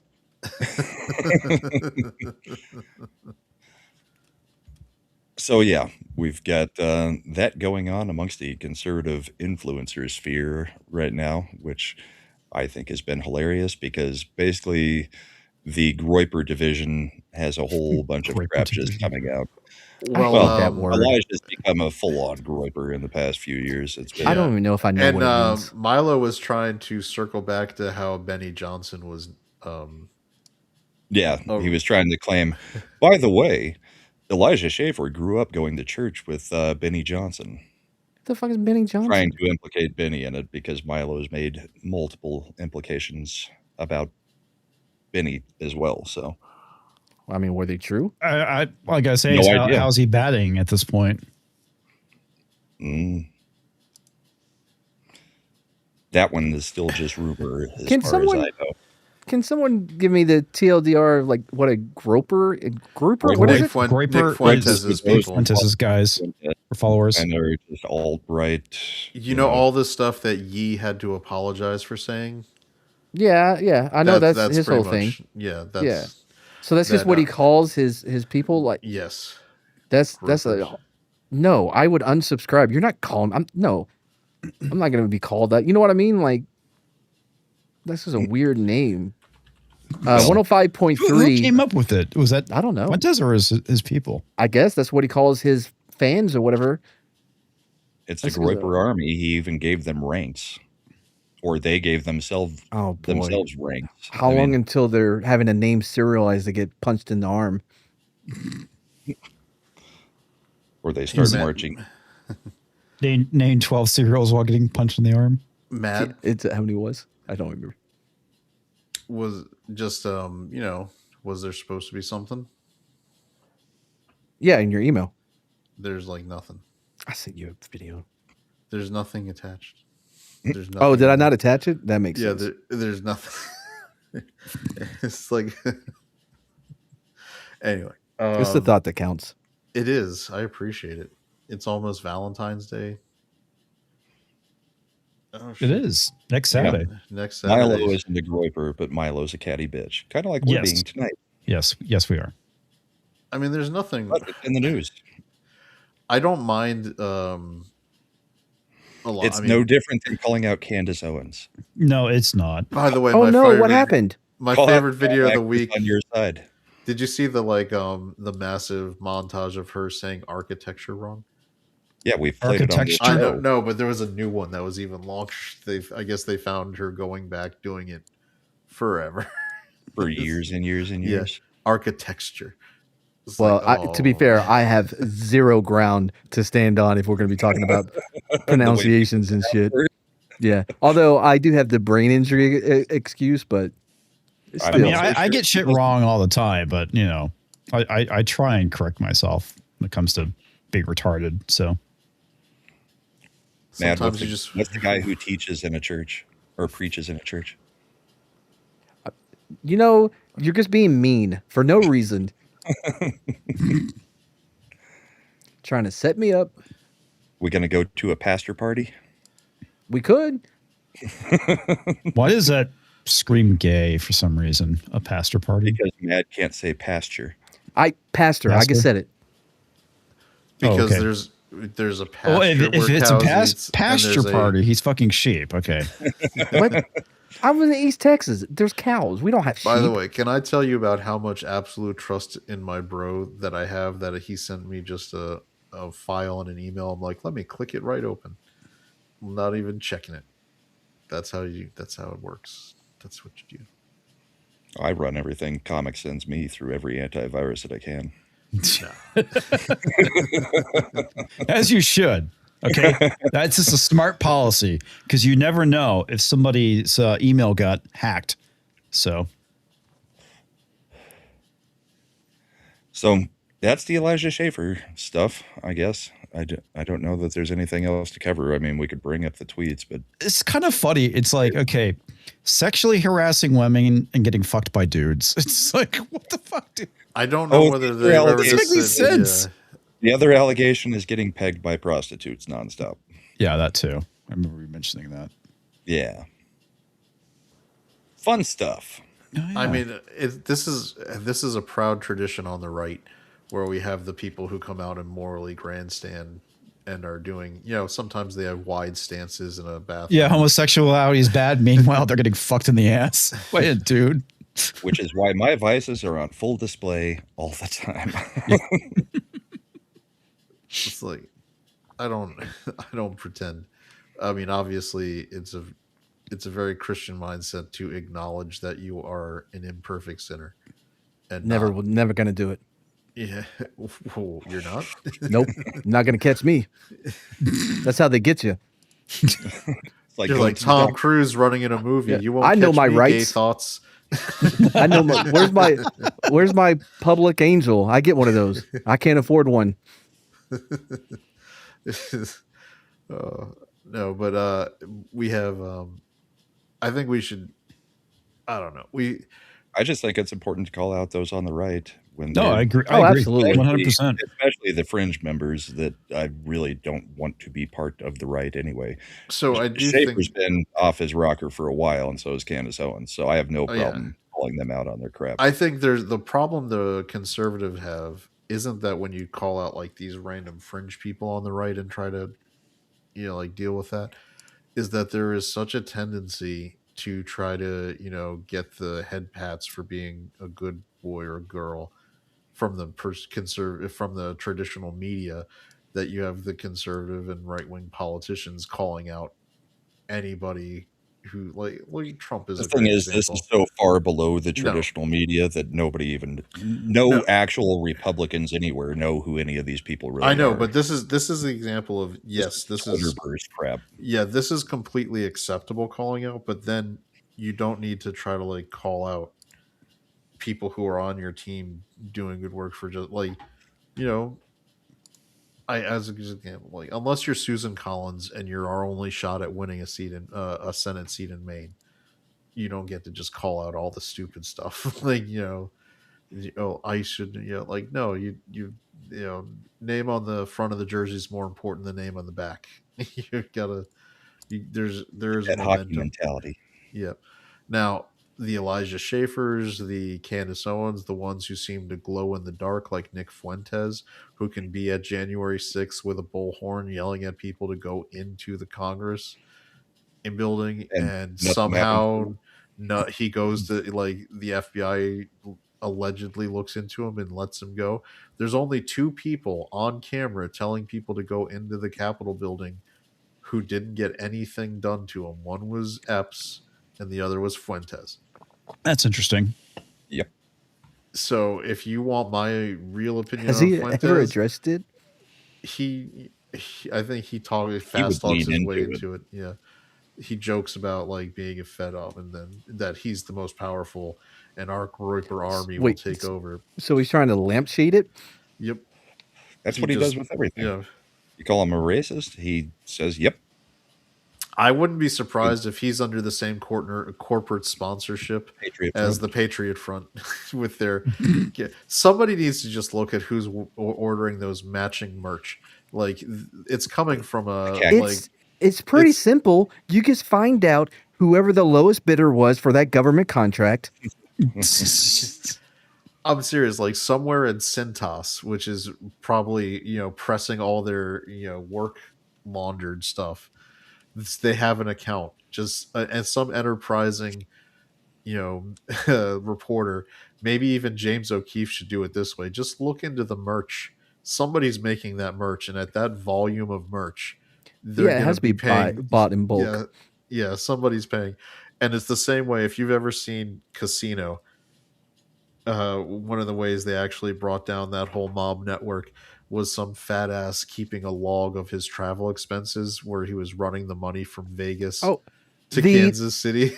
The first bombing at the World Trade Center, didn't the guy try to, because of the rental truck? Yep. Yeah, tried to get his money back or some shit off the rental. Yep. And that's so. Like, how do you get Al Capone? You get him for tax evasion. These guys are always, go after the books. I think James O'Keefe, somebody in conservative media, just look into the books about where this merch order is coming from, and it's going to end up being some NGO that is government funded. That was probably fun. I noticed the Patriot Front is doing a lot less work now that USAID has been shut down. So how would it actually work? I wonder why. Well, how it would actually work? Their clothing allowance, right, would be given to them, and then they would go to the I forgot the name of the store, like the law enforcement only store. I think firefighters can shop there. I don't know why they don't deserve it. Store. Yeah, no, Excuse me. Can I get my Oakley discount, please? I need the code. You have to have you have to have credentials to shop there. This is a legitimate thing. This is where you buy your uniforms and shit. There's also I know what you're talking about. But. You may know this, Comix. There's a law enforcement and military site for Oakley where you can buy all their shit cheap. Got to get those Z28. Yeah, with the you get the ballistic rated ones. I used to use my brother's code since he was a Capitol cop. Dude, my boy Brandon, he had Oakleys, right? And they were silver, but had purple lenses. These are Oakleys. He rocked those motherfuckers like a pimp in Iraq. Nobody ever said shit to him either. You just got to do it with confidence. We didn't get in trouble, but it was for something. I just saw that apparently there was a streaker at the Super Bowl, except he was only shirtless. I mean, even the streakers can't streak right anymore. Jesus. Well, I remember, we used to be a proper country. Just like we learned from Mad and his lore earlier, you get to choose where the half naked is. A streaker wasn't ever a half naked thing. Yeah, it was a full naked thing. Well, maybe he was feeling fat today. Why are you body shaming him? Well, then why would he be shirtless and not Winnie the Poohing it? Okay. Why does Chad sound like a leftist? Body shaming bullshit. Look, you're the one who's trying to convince Mad to go to a trip with you so you can do things. No. He gave up on me because he knows his wife would never allow it. He's trying to get you to go because she don't know. He's gay. Yeah, it's like the really scary thing is we'd be staying at Culture's place. Oh man.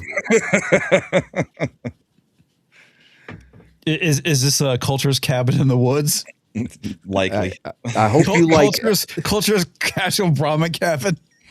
I hope you like chocolate bacon. That's all you're going to be eating. Chocolate bacon? Dude, have you never heard him go off about how he makes like chocolate bacon? Like dipping bacon into chocolate. It's a whole thing, man. He would bring it up almost once a week back in the day. I think you're just making shit up, dude. Dude, I've never heard him talk about that. I've never heard it either.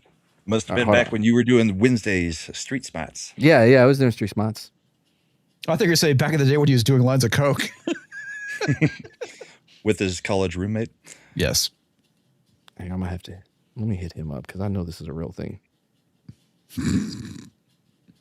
As we gaslight Mad. I've actually never heard him bring it up. No, neither have I. Seriously, I haven't. It's kind of funny. This is chocolate bacon. Wait, are you texting him? There. Oh yeah. I'm not gonna call him this hour. It's probably not even awake, man. 45 minutes ago. Yeah. Isn't it only like 8:30 where he lives? He's on the meds. He's on the meds, man. He has to take him at 8 o'clock, and 20 minutes later, all right, he's hold on. gone. Eclay, Matt is correct. I've heard Culture go on and on about chocolate bacon. So we've got a second verified source. I mean, I'm not going to eat it. Was there a second spitter on the grassy knoll? That is one magic loogie. One magic loogie. No, Mads isn't streaming behind my back. This is long before me and Mad started streaming. Also, I don't know what sloot means. Culture and Tom used to do stuff. Is that a Denmark slut? Sloot? No, I think it's Canadian. Sloot. I need to go back and watch some more kids. It's like I need to watch more Kids in the Hall so I can recognize the Canadianisms. I'm squishing your head. The Canadian accent's easy. It's just a monotone Irish accent. Canadian accent is like a slightly nicer Minnesotan. Well, okay. And I know this is primarily Vancouver, but the best way of doing it is talking like in your sentence, like everything's a question. I thought Vancouver was like regular Canada, but gayer. Yeah, it kind of is. That's why always go into like there. I just always go into like Dakotan or Minnesotan. Don't you know? Don't you know? Don't you? I've actually been to Canada once. It was back in 2007. It was before you had to have a passport because we could just go to Canada at any time as long as you had a driver's license. Yeah, all that changed after 9/11. Oh no, what happened? Nothing, Mad. Nothing happened. Everything was fine. Okay, good. Who else worried? You know, I was like, oh man, did I miss something? Yes, you did. Y'all remember what y'all were doing that day? I do. 9/11. Yeah. I was driving to work. Car's man. oil changed. Oh, I was in school. I was at school in Boulder getting ready to go to the planetarium for my astronomy class that he refused to cancel because they would want us to go on with this. Like astronomy was the most important thing that day. Like he would have canceled it for the Challenger. You would think. Yeah. I was I think I've told this story before. I had just gotten a new car for the first time in my life. I was in college and I was getting its first oil change, and I turned on the radio because in the DC market, and the morning show was talking about like planes, hitting the Trade Center, and it was a goofy kind of morning show, and I was like, this is the worst bit. This isn't funny. This isn't funny at all. And then like 45 seconds in, I realized, oh, this isn't a bit at all. And it's like, then the second plane hit. And I was up right after the first plane because I was over here in Mountain Time, so it was still early for us. And then I watched the second plane.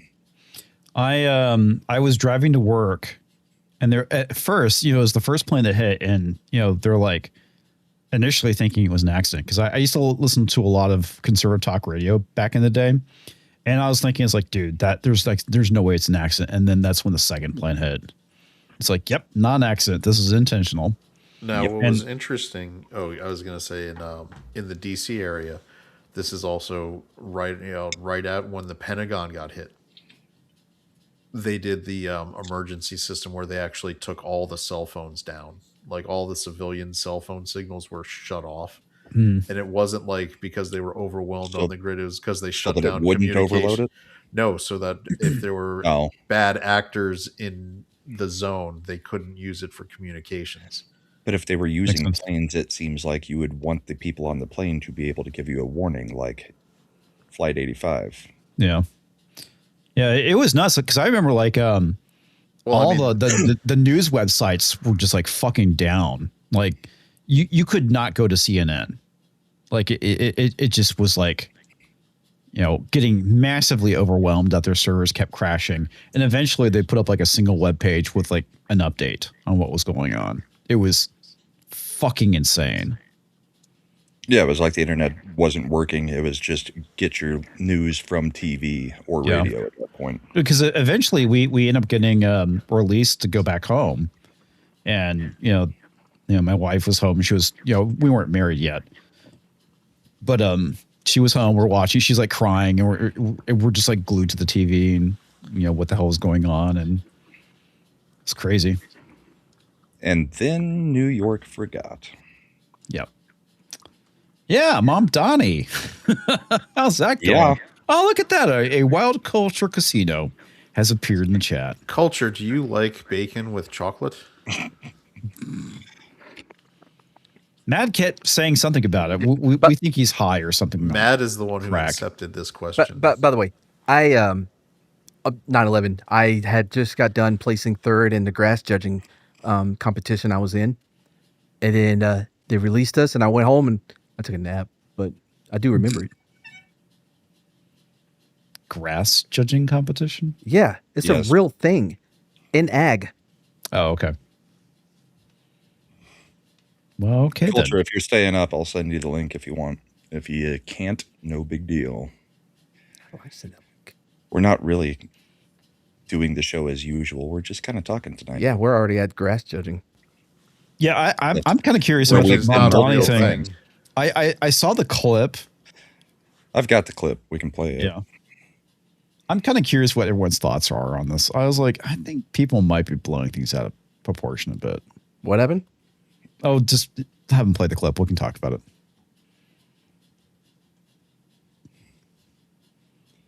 Add the scene. Bring in the volume. I think of the freedom from suffering that Buddhism teaches us is only possible if we remove the three poisons of desire, hatred, and ignorance from our daily lives. We need not accept suffering as unchangeable. We need not treat hatred as the natural state. We have the power to set ourselves free. And I consider my own faith, Islam, a religion built upon a narrative of migration. The story of the Hijrah reminds us that Prophet Muhammad was a stranger too, who fled. So saying Islam is a religion based on the concept of migration is the nicest way possible to say we will fucking conquer you. Yeah. We fought everybody that we could. It's weird because I thought it was a peace religion. Yeah, like here. You know what's funny? It's they're so tolerant of migration. If you're not Muslim, see if you can get into Mecca. Yeah. Yeah, let's see how that goes. Hey, look at that. Culture Casino appeared. Oh, he still has his old link. Yeah. Hi, Culture. Hi. How you doing? I'm good. You sound tired. Yeah, I am. It's past my bedtime, but I watched the TP USA halftime show, and I'm just going to say it was very good tonight. That's not why we brought you on. I don't care. I watched it too, and I thought Kid Rock does a horrible job of lip syncing. Hold on. What's really the most important thing? How do you get chocolate on bacon effectively? Really easily. You actually cook the bacon in advance. You use pepper coated bacon in the first place. Then you dip it into melted chocolate, and then you have chocolate bacon. Well, it seems like you should take it a step further and do the bacon that also has Dutch chili mixed into it. I'm looking at a dark screen in front of me. I don't get to see everybody, so it's fine. I don't know if what's you hit wrong. the power button on your monitor, you should be okay. All of that's funny, but right now I'm just looking at audio meters, so it's fine. Here, I'll change scenes and see if it fixes for you. Fixes it. Oh, hey, that fixed it a lot. Thank you. Okay, now I'm going back to my normal. It's gone. Now it's gone. It was good, and then you. It's probably because it's some EVMux quirk. Apparently, from we're him stuck using on dynamic mode. The old link that he was using. Yeah, the one that is like automagic for me. But I look. The minute that the stream crossed 6.1 million, the NFL was fugged. And they were hoping that, it wouldn't exceed 1 million. And it just on Charlie Kirk's channel, it was like sitting at around 1 million for the most part. And we don't even have the real numbers yet. Xfinity was a regional cable company covering it, which is Comcast. We had like a whole lot of other numbers we don't have yet. You had the TPUSA channel. Yeah. You had Rumble that was channels, 6 million. America's Voice channel. You had Twitter. Yeah, I kind of feel like this was the kick in the nuts that all these corporations are going to go like, hey, maybe this global bullshit is not working very well. Maybe. Maybe we should start making things for Americans again. Just crazy thing to say, right? I know. I just don't think Kid Rock was very impressive, and I don't know that he's that much of a draw. I think it was a protest than it was a people wanting to see Kid Rock. I enjoyed. Well, the only thing that wasn't enjoyable to me was the few minutes where it was clearly evident he was lip syncing to his song. Yes. But the few minutes out of the few minutes, it was 90% of the time his mouth was not moving while he was jumping around doing it. But anything. I enjoyed everybody else's performance. So. I also might not have gone with Ba with the Ba if you're trying to make it a family-friendly thing. Well, what exactly is offensive about that? Ba with the ba, the bang, diddy, big. Maybe the hookers, the strippers, and the heroin needles. Okay, well, it's fine. But when he's did not all handing that, it was out heroin, sexual Brahma. Yeah, and he's not like handing out heroin needles. No, I'm kidding. It's just a matter of night low spec. Well, really hey Jeff, choice. thanks, man. Good to see you. What I gotta say is that thanks to all of you, these guys in this room, my friends. I've received more views in the last 10 days than I've had in a long time. And it's because you gave me the courage to cover controversial things. So thank you for that. So, what controversial things were you covering? Chocolate bacon. Well, yeah, chocolate bacon. Yeah, for sure. And definitely the oily Olympics and their bullshit, this NFL bullshit, and everybody associated with it, and James Gunn being a complete retard. I mean, it's been fun. No, but for James Gunn, that's a Tuesday. I mean, come on. Have you taken a dive into Elijah Schaefer yet? No, because that's what we just got done doing. Oh, really? How's Elijah doing? I mean, he's having a little trouble. We doggy paddled. We didn't dive in. Doggy paddle. We didn't read Milo's tweets line by line. Hey, did you guys notice that the game went according to script, and Seattle won because they had to because they're being sold? No, we have mentioned that. It was because my brothers are Patriots fans, and and they've been watching all season. And prior to the game tonight, they were petrified of the Patriots' offensive line. Dealing with that defensive front, because here, let me actually, I've got the message because it's perfect. This was prior to the Super Bowl line for my brother. O-line is trash. Campbell's a waste of a pick. It's going to be a bad game. So he was proven pathetic. Because it wasn't so much scripted as much as I feel like the Patriots were ineffective on offense. That was saying Yeah, on the offensive You line. think so? Yeah, and I feel like the Seattle didn't necessarily win, but they delivered on field goals like nobody's business. Yeah. Did you see the final score? I mean, they didn't win, but they did have more points than the other team. I guess by a lot. Well, I mean, the last time I looked and cared was at 19-0, and I'm like, okay, that's a big enough gap. I don't think that was ever the score, was it? Yes, there was a spot after they scored. Yeah, because then it went to 22-0, didn't Yeah. or 22-3. Yeah, it was 19-0. Then the Patriots finally scored. Yeah, so then they got 2 more touchdowns before the Patriots scored. Yeah, I kind of feel like there was a couple of oopsie moments where they went off script, but mostly the script was intact. So the guy that told us what was going to happen was damn near close to perfect. So if you bet on the Sea Chickens, you did well. Did we talk about that Friday, Chad? On your and show? by the way, I'm going to say it one more time. The books, the Seahawks were they weren't the favorites, but they were the favorites from the betting population. They were going to bring the money was going into the Seahawks. They're going to bring in an extra $1 billion because they won. What? For the sale. Yeah. I don't know. Did they own their own stadium or not? No, the NFL is forcing this sale. What? The sale of who? No, they can't. Seahawks, They're not the forcing Sea it. Chickens. They can't do that. The Allen estate, Paul Allen's estate. They had been planning to. They announced as soon as he died that in the near term they would be looking to sell the team. They were just waiting. It's a part of the NFL rules. What? Individuals have to own teams. That's not true. That's not. Have you ever heard of the Green Bay Packers? I that's a different situation. But the New York Giants.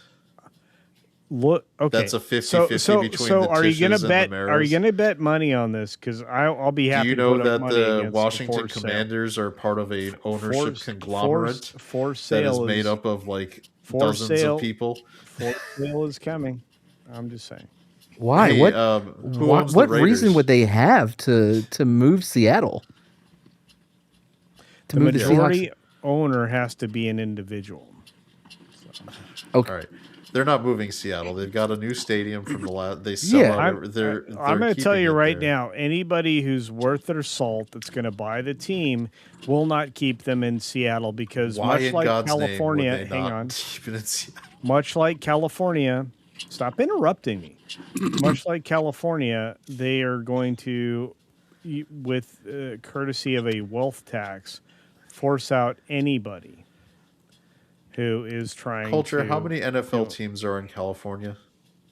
Too many. And I don't know for how much. 3. There's 3. Is there still 3? Yeah. There's the San Francisco 49ers. Chargers and Rams. Chargers and Rams both play at Lo-Fi and LA. Yeah, I don't know for how much longer, guys. I'm serious. They just moved there. Doesn't matter. The LA Stadium, Soho. Matter. What is it called? Guess who owns Lo-Fi. that? Or SoFi. Yeah, SoFi. But guess who owns it? I believe the Rams do. The taxpayers. And no, see, I think it's owned by the Rams owner. Not Isn't that Kroenke? Who paid for it? Yeah, I guess is the correct answer.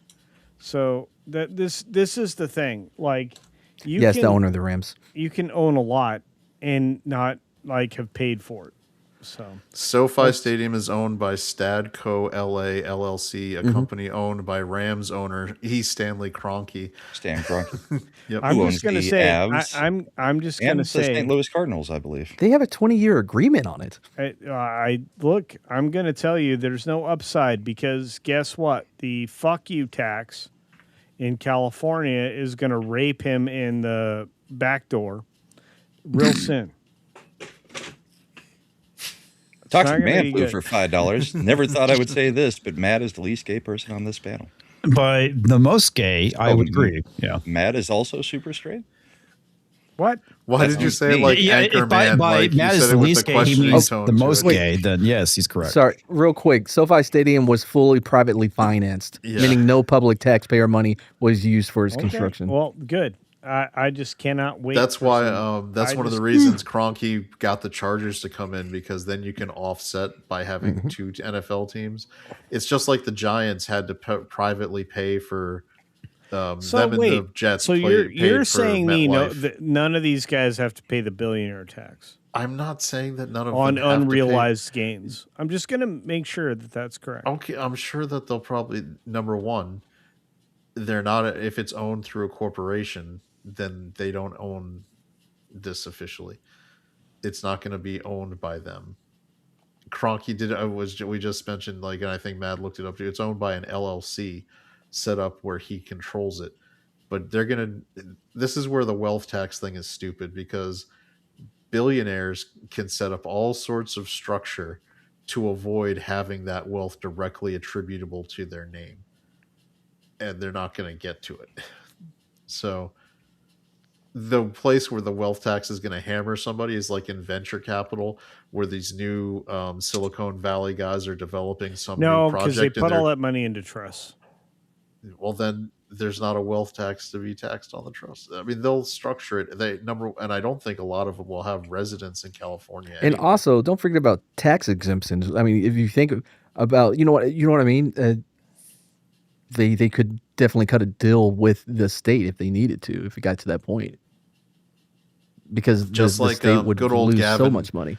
Gave Panera Bread all sorts of coverage because he's friends with the owner. This is a real thing. When they did their minimum wage hike, they put into the bill a provision that if you bake your own bread on premises, you're exempt from the wage rules that they put. Minimum wage. What?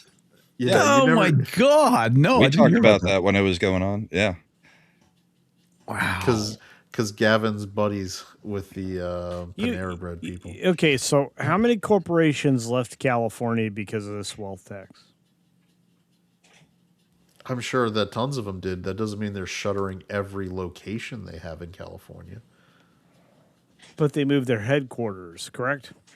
So they'll just move the corporate headquarters to a different location. You think California would let two NFL teams leave be instead of making some type of exemptions for them? They would just let all that money walk out? Because they also get to tax the players. Oh, yeah. By the way, Sam Darnold, did you see this? He's going to end up owing more in taxes to California than he's getting in his bonus check for playing or winning the Super Bowl. Like, the winning bonus for him is like $200,000. And the taxes he'll owe because of being in California when this happened, and the fact that then they will also claim game day pay for like a portion of his pay for the whole season, is like $275,000. Yeah, I learned that for the first time. You have to pay even if you're in Texas or Florida, when you play in another state that has state taxes, you have to pay taxes for that game day, for the money earned based on your game day play. Yeah. Yes. Yeah, and because Sam Darnold plays for the Seahawks, who play the 49ers in California. Once, every year. Yeah, so if he plays the Rams once every season California, throwing the Chargers, my God, he's got 3 game days worth of taxes to pay. So it's ridiculous. Which brings us back to Mom Donnie, who also said basically if corporations run out of New York, that he's going to just tax them forever. Yeah, except that he can't. That's no what representation. California's been trying to do for years. Yeah, I think they'll get shut down in the courts, but that's fine. Look, all I know is this. I came in here to say TPUSA's halftime show was better than Bad Bunny. That's why low bar. Yeah, it's a pretty fucking low bar. And you wanted to back me up on the chocolate bacon thing. Well, that too, because you were okay. right. So before we get back to the video, I got a question. So I'm not sure if you guys saw from around February 2nd, Michael Rappaport did a video where he's walking around New York. Yeah. And there's like garbage everywhere. Yeah. What the fuck is going on? Is that actually Mom Donnie's fault? Yes. After the snowpocalypse thing, they basically moved snow around, didn't really clear it, and then trash service just wasn't running. Well, and I mean, so trash just piled up everywhere. Oh, okay. Because I saw how they fucked everyone's cars over because it's like, I'm looking at this like, what the fuck is going on in New York? It's like they buried everyone's cars and there's like all this fucking trash piled up. Yeah, that's crazy that they wouldn't even do just trash take it out to the service. curb. Yeah. Wow. Well, they have the largest issue right now with public funding of any municipality. Because remember, they're entering great recession levels of finance, according to Mom Donnie himself. Or no, he said Great Depression, I think, not recession. That's how bad he said the city's finances are. It's amazing. Well, that's why we've got to tax the hell out of everybody. Well, the Eric Adams 2 years ago said if they keep sending illegals in the numbers they're doing, and we don't change what we're offering them, in a couple of years we're going to be looking at around a $12 billion hole in our budget. He was, and apparently he was right. And he was exactly dead right on what their budget hole turns out to be, which is right around $12.5 billion. And in this case, Mandami, instead of saying the logical, rational thing like, hey, we're going to cooperate with ICE to remove people who shouldn't be in this country, who are sucking up all of the dollars for the citizens who live here. He's like, instead, we're going to Spanberger this shit and pile tax after tax after tax on everybody, and we're going to get, because I've got it's Kathy not your Hochul, money, it's the people's money, comrade. And because I've got Kathy Hochul wrapped around my goddamn finger, I'll get and New I've York, promised everything free. you know, everything's getting taxed. Hey, free buses is only $700 million a year, which is nothing. They're already facing this year a $2.2 billion deficit, and when we get to 2027, it'll be a $10.4 billion deficit. Why don't they just tax people more? Yeah, man. Why don't they just tax people more? Yeah. What's the problem with that, right? I mean, they don't, like I said, it's not your money, comrade. It's they don't have money. any NFL teams they got to worry about losing. Which is exactly why he's saying, if people try to flee, we're going to tax them anyway. Good luck with that. Taxation without representation leads to federal court. Yeah. And taxation is theft. People really enjoyed my idea about the NFL is terrified of ratings collapse from the game in halftime today. What, I'm just really? You think they wouldn't? They would have done something like had a different performer if they were worried. Apparently not. Goodell, I talked about her on the show earlier. He meant he wants international team growth. Yeah, that's all he's about. Yeah, that's all he wants. Yeah. So Bad Bunny speaks to, he's the #1 streamed artist internationally. Why? So that's what, I don't know. It's a good question. I don't know. It almost makes you think that maybe Spotify is like compromised somehow. Might have been a great pick for the World Cup, not the Super Bowl. Yeah, that makes sense, actually. I think what it is the idea that, we already have this built-in audience. Why are we going to try to sell our product to them when we already have them? You know what I mean? That's why they're constantly trying to, the Cowboys got to play in freaking Brazil next year. Yeah, that's weird. You guys, why? You guys are the best expanding, team in man. the league. And they're making you march down to the third world. What the fuck? Is somebody rocking back and forth in their chair or something? Does anybody else hear that? I don't hear it now. I heard it earlier. Okay. I mean, I was cleaning my monitor on my laptop. I don't know if you guys were hearing that. I'll mute first. I don't know. It's been going for a while. Did you realize that Bad Bunny actually wiped his Instagram account and his other social media platforms after his performance? Why? Well, like Nuke doesn't turn it off or wipe it? No, he got rid of all of his posts. Why? What does he typically say? I'm just saying he got rid of everything. Okay. It's not me. No, I've been muted this time. It sounds like a clock almost, like a tick, tick, tick, tick, tick. Yeah, I was muted what this it time is. too. Maybe it's my fan. Okay. Could be. We did have allegations that it was a fan. I thought we had allegations that it was a hamster. Did it go away? Yeah, it sounds like it stopped now. It's probably my fan. It's kind of squeaky. There it is again. There it is. Yeah, it's probably my fan then. Okay. Aha. Mystery Chat, solved. we got him. It's my ceiling fan. It's We like, fucking you got guys him. can you actually hear that? That's crazy. Yep. Look, I mean, people who love Bad Bunny also love voting with no voter ID. I don't think they exist. What, voter ID or people that vote? No, people that I mean, he. I said it earlier before you were here, Culture. He has as much range vocally as Chad does. It's just. Have you ever heard him when he doesn't have auto tune and shit? Yeah, No, it's not I don't good. listen to him at all. I saw that clip today. I was like, "Holy shit! Is that real?" I saw it a while back, man. Couldn't believe it.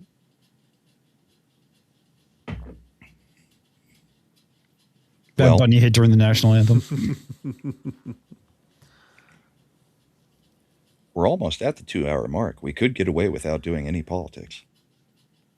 We did politics. We've done I politics. talked about a little bit of We politics. talked about 9/11. We talked about World War II.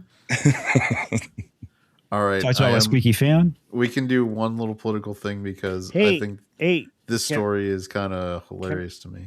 Can I ask about the Olympic idiots? The ones who are shitting all over the U.S. while they're over there in Hunter Hess foreign soil, supposedly representing the U.S. and saying, no, we don't represent the U.S. Hunter Hess had to turn off his public commentary on his social media platforms because he's getting destroyed. Oh, good. Yeah. This is crazy to me. The slap chop guy's running for Congress. Slap shop sham wow. I thought he went to prison. Yeah, he did. Oh, that's fine. But much like Mike Lindell, he's now come out better for it. So this is his first ad that he's put out as a congressional candidate. Hey, it's Vince. I'm Can't hear running it. for Congress against this guy. And wow, I get old. That's worse than Biden. Really? Oh, I know why. Never mind. I'm a fucking idiot. I have a live preview turned off. Funding. Instead, vote for me, a guy who's not half dead. I'm going to soak up the swamp, clean the house, and pick up those liberal tears at the same time. I'm going to Fucking vote for this guy. making Me less too. blue-haired commies and more red-blooded Americans. Vote for me so I can represent you and the ones that can't stand up for themselves. Vote for ShamWow! Paid for by Offer Vid ShamWow Shlomi for Congress. Bro, is that real? If it is, Yes. it's amazing. Dude, I remember his ShamWow commercials. Those things were fucking funny. I Like, love no cap. You're gonna love my nuts. that was the slap shop. was Watch the slap this. You're chop. gonna love my nuts. Yeah. Okay, so And then when they remixed it and made it into a song that was a whole infomercial, like 10-minute infomercial that was all just a remix song of him doing the original infomercial. Fantastic. Yeah, I'm with Eclay on this one. It's hard to tell if it's a political ad or an ad for cocaine. Yeah. well, neither of them are good. What did he go to prison for? Was it actually cocaine? Oh, I don't know. I don't remember. I believe would it make was sense. cocaine related. Was it really? Yes. Yeah. Oh, see, that's what you get, man. You start hanging out with celebrities like damn it, Jerry Bruckheimer and Don Simpson. So this is another fun political story. Democrats in Virginia released their 10-1 map. And it's about as The ridiculous as you 2 would is think. the only thing that is red now, right? Yeah, so down here, this part, 9, Congressional District 9 is the only red part. So the Panhandle and all of this going up towards the pointy tip is the Shenandoah Valley in Appalachia. That's all red. So what you're going to see is each one of those congressional district snakes all the way across over to D.C. Wow. So these two counties, Fairfax and Prince William, which are over here on the right, you'll notice that each of them have 5 congressional districts snaking through them. Very intuitive. Like, it's easy to figure out why they did it like this. Like, okay, So, yeah. So like somebody was like, so, and from a population base, there's going to be 5 congressmen who are basically out of Fairfax and Prince William County, whose districts go all the way over to the mountains towards West Virginia, and they'll never have to campaign anywhere near those places. Someone was joking that they can just keep, that they'll never have to leave a Fairfax County country club, to actually campaign for the so people there. they're not going to need Mama Mountain to take them home. No. Nailed it. By the way, that song Wow. is about regular Virginia, not I'm not West having this Virginia. fight with you again. It is true. It is true. Because West Virginia, Western Virginia is what he should be saying. That's not what he says, though. It's Well, West Virginia. Confuse people. Yeah, because they never even went to West Virginia. No, but the parts he's talking about aren't in West Virginia. They're in fucking near where I live. He didn't know. I need. There's a whole story behind it. I need 480 more views so that I can get a video over 80,000. What the fuck?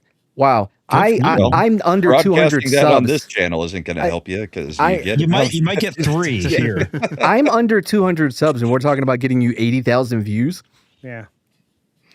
All right. Since we're coming to the end, let's do a couple awfuls, and we'll at least do that tonight. You get that video I sent you, Chad? This one is the Second Amendment awful. Why don't you love me anymore? You're going to have to be more specific. I don't know which one it is. Fuck you. And guess what?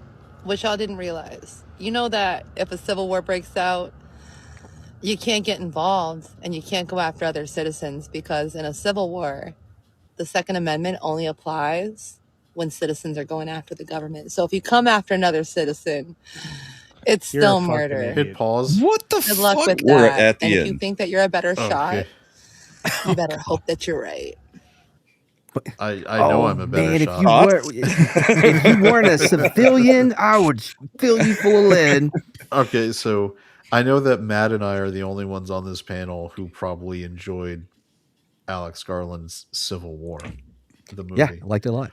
What it does that is, I think, very accurate. It shows that a balkanized, which it would be, balkanized style Civil War is not good for anybody.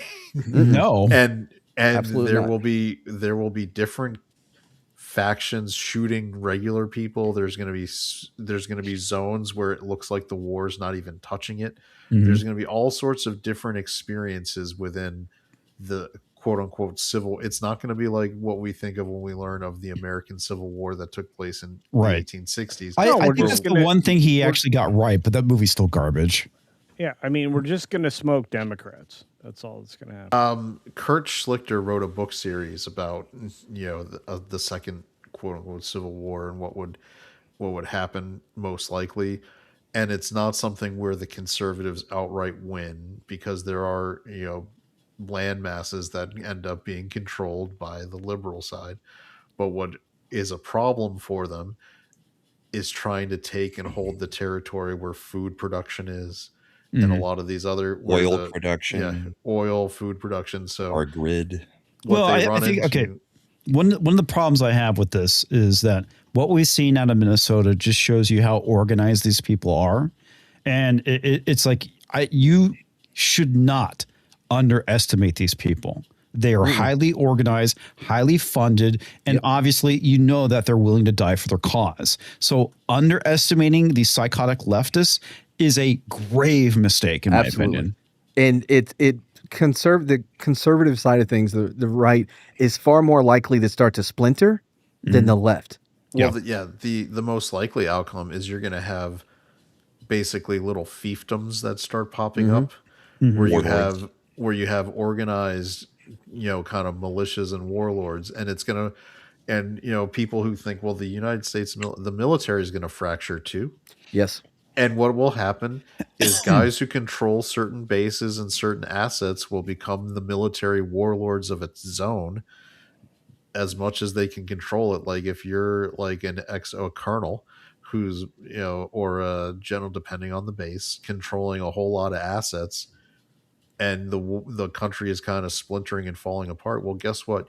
You have the keys to a fucking kingdom to control a lot of territory with, like, if you're Fort Bragg, or your Hood, or if you got Hood, where you got all that shit right there, you're going to be able to control a lot of zone, right? So have you ever seen Jericho? Because that actually is a pretty good depiction, because there's I thought Jericho was a great wrestler in the WWE.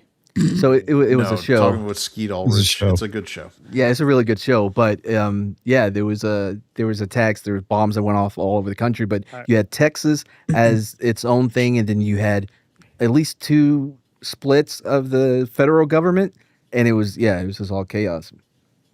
Yeah. Well, I'm gonna dip because I gotta go to bed. And, Night, dude. Take care. I got another video coming up on 13K. So nice. Very good. I'm very happy for you. I need your guys' help because, I got to get those numbers. I'm coming up on 180 subs. Could use dude, a little help. We're right around 324, 325. It goes up, it goes down one. I need like 2, and I'm at 750 finally. Oh, really? Keep it up, bro. Yeah. I got to get y'all on my show. Keep getting Marsden shouting me out, so it's helping. Hey, Marsden's a good dude. So yeah, we got to get him on the show when it'll work for his schedule. He would be awesome on History Interrupted. He would love it. I don't think he would love it at all. Yeah, he would. Could you do the animal thing with him? What was that show? No, that's not how those work. Hey, Jeff, can you DM me about the BLA dictionary thing you're talking about? All right, you taking off, Culture? Yeah, I gotta go to sleep. I've been awake since 2 a.m. my time. So get some sleep, man. That is past your bedtime. Yeah. And I already took my medication, which means I have been like keeping my eyelids open for an extra 2.5 hours. Oh man, I'm tired too. So I just wanted to be here because this is like politics as usual. Indeed. Well, thank you for joining us. And I'll just say that chocolate bacon is the best bacon. So. Okay. I'm not sure if you care. I got a show tomorrow morning. I already set it up. So see you, Culture. I will try to redirect on the fly. Dude. I doubt it. I'll see you guys later. Later. Peace out, homie. I love most of you. Bye. It's like he's high. I love most of you. I'm pretty sure he is. He's on his medication. Yeah. All right, let's try this one, and then we've got one more awful, and then we'll do the official ending of the show. The cartel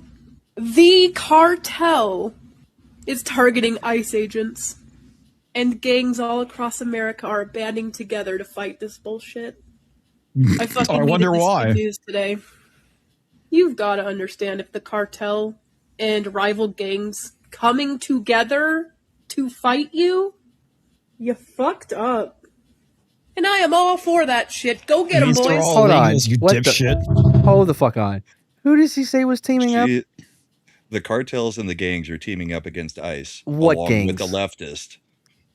Probably the 37 or however many that illegal gangs that came in. The mayor for LA was trying, or the mayoral candidate in LA was trying to bring together for a talk.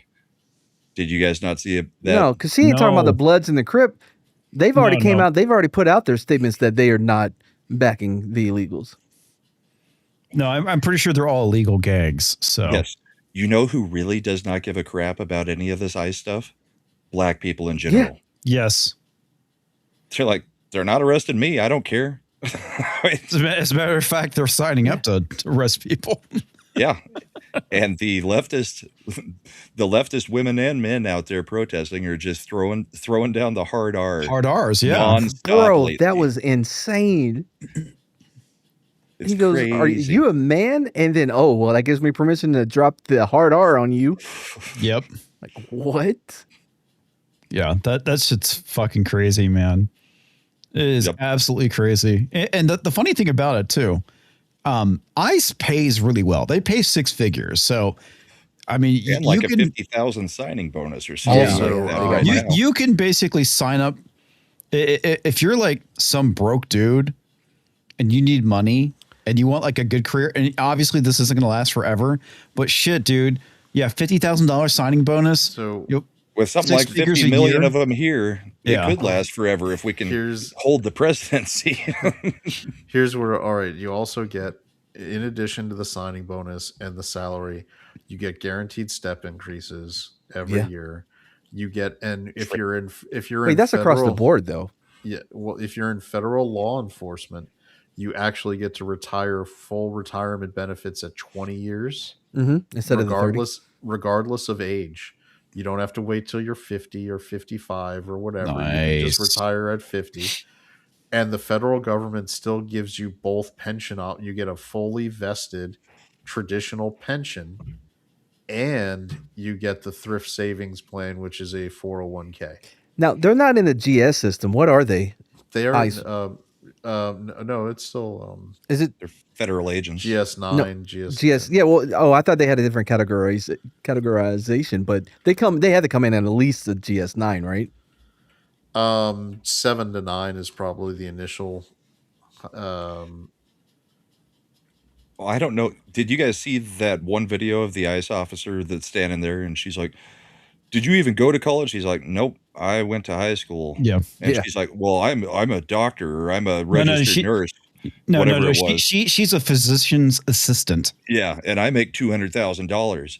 And he's like, "Yeah, so do I. And I get to do this, and I would do this for free. Yeah. And I'm getting to do this while you're paying off your stupid student loans. And I'm making $200,000 a year with my high school diploma." Yeah. And she's like, "But people respect what I do." It's like, you're a physician's assistant. It's like, fuck off. Mm-hmm. All right, we got one more. You're not even a nurse. If I could roll my R's, I would have thought about trying to join ICE, but you know. All right, deportation officer is a GL GL, which is law enforcement. Okay, yeah, that's what I was. It's 5 to 7. It starts at 51,000, but you're gonna move up further. Quick, yeah, because you guaranteed steps every year. And then if you move into the criminal investigator category, you're a GS9, which is a minimum salary of 65 starting. But if you do the move from like officer into that GS9 role, you're not going to start at the bottom rung. You're going to be a few steps in. I can put it this way: like the starting salary for a U.S. Capitol Police officer, I believe, is around $80,000. And if you just work nothing but staying a frontline officer, avoid all promotions, don't give a shit about being like, if you're mad as an officer and you don't want to be in leadership, by the time you retire 20 years later, you're probably going to be making around $150,000 before overtime. And so your retirement is usually around 70% of that. So of your high 3, which is the average of your highest 3 years of employment pay. So you're going to be having a pension of $105,000 a year. And you're going to have your 401k on top of that when you want to draw from it later when you're retired. So just retire at 50, go get a job at the post office, and you get. I may have a family member immediately who retired recently, is traveling the world as an expat on his pension. Does he need a bro? He meets the bros along the way. But yeah, no, if you wanted to hang out, yeah. No. Is he doing a lot of traveling to Thailand? Hey, did I they're spending. Him and his wife are spending the next 3 months in South America. Then they're going to go. They did 2 months in Europe. They just get Airbnbs, long-term ones, and just use that as their point of operation. Well, if he's looking for a replacement for somebody to replace his wife on that trip, I'm available. Are you going to be? So you're offering full service. Good for you. Whoa, hold on. I mean, nothing more than I would do with any bro. By the way, real quick, I may have missed Rama, what level is that? That's not super straight. Oh, damn it. Hold on. Davina says that's a lot of bro jobs. Well, if there's any kind of job that Matt likes, it's bro jobs. That's a GS Deep 9. Nailed it. Comix. I'm kidding. 5.5. Comix division. That job is hard to swallow sometimes. Did I miss, by the way? Because I was just curious when Comix was being a hypocrite, because I would love to call him out if he was.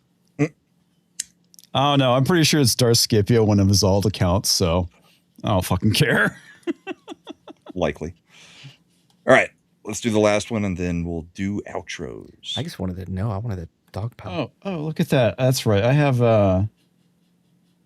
admin access, don't I? I can boot some people, can I? Well, no, because no. By the way, we can't hear anything she's saying. Yeah. No? Okay, let me fix that. Yeah, I didn't have any audio. All right. So I've been better legally and peacefully practicing my First Amendment right down at Wait, great, Darren. Now we're never going to know what he was talking about. This is what happens when Amelia goes wrong. Right. I already nerfed him, Darren. Don't worry about it. as I am allowed to do, which is why I'm not scared. Wait, what is she allowed to do? I didn't hear the beginning. Protest. They're not supposed to anyway, so they could just come after me over nothing. Anyway, it's quite striking the lack of large men that are on our side down there right now. It's alarming. And there's a lot of fascists, and the fascists are almost exclusively large men. Okay, pause it real quick. Ice. The only thing I'm going to point out here is nose ring. That's all I have to say. And that the left has a whole bunch of effeminate small men. You know, you guys, I've been noticing this. I think I'm starting to pick up a pattern. Whenever I see that nose ring thing, they seem to be weird and like unhinged. It's almost kind of funny how it works. There's a theory about septum video rings. on that. Yeah. No. There's not a theory yet. I'm coming up with it now. Totally I original. gotta tell you, it's like 60% women, and of that 60%, it's like 30% trans women. So we have an issue. Wait, hold on. Let me do the math here. All right, let's Steiner math this. Hold on. No, because the Steiner math actually works out. It was 60% are women, and how much? 30% of those are trans women. Okay. So they're not women. Wait, so does that mean there's only that 70% are men? Smo Joe's chance of winning is like 22%, but if although, as Matt has pointed out on many occasions, the math checks out. Yeah, it does. Yeah, it does. If you actually put it on a whiteboard and start doing the formula, which is what my girlfriend did, because I was showing her the clip. I'm like, "Isn't he dumb?" She goes, "Hold on," and she's all doing like, "I know math." I know. Soul Assassin, just the whole Signal group, dude. Seriously, it's like, just because they're organized doesn't mean that they're not retarded. But I would not underestimate them. In fact, that's what makes them more dangerous, is because they're not smart enough to see that it's all bullshit. So all they need is somebody to come in. Just moderately authoritative and be like, we got to go after them for this. I'm like, yeah, I think we do, guys. He's right. Or like sorry, Don Lemon. They're right. Just get Don Lemon to organize you, Don Lemon, and run into a church, and don't worry, you won't get arrested or anything. Harmeet Dillon was actually talking about it. She's pretty sure they've got all 9 of the people that the grand jury has basically had them arrest, got them dead to rights. Where really the most vulnerable people are showing up to these fucking protests, and there's a lot of fascists there who are scary to us in particular. They do not like me. They do not like the way I look. The white people? Even if I'm super nice to them, they put a camera, they stick a camera in your face, and they just try to get you riled up, which from the perspective of a woman doesn't really feel like can we somebody pause it? I'm sorry. From everything I've seen and what I've experienced as a police officer, they want you to get the fuck away. What are you telling me? They're like, oh yeah, who got the camera in your face? What are you gonna do about it? Keep approaching. What are you? No, bro. You're projecting. That's what y'all do. That's what they do. Yeah. Projecting is also what they do. Mm-hmm. Talk says, "Damn it, Comix! Banning Scipio accounts is the only fun I have these days. You bastard." Well, tell him to stop using all caps. Happiness. Rile you up, it feels like somebody fucking coming after you. I don't like it. There needs to be more men down there. There needs to be more. There's 70% are men who can provide protection to the small humans, because our bodies are just more vulnerable than yours.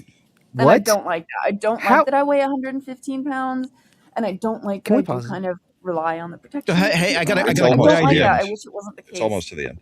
I got a great idea. How about we need this? more How about men. you stop interfering? What are you doing? Why is doing? mostly women here? It's so frustrating. Because why is there mostly women here? Civilization. Well, first of all, there's 70% men are there. Number one. Number two, how dare you assume that women aren't just as capable as men? Yeah.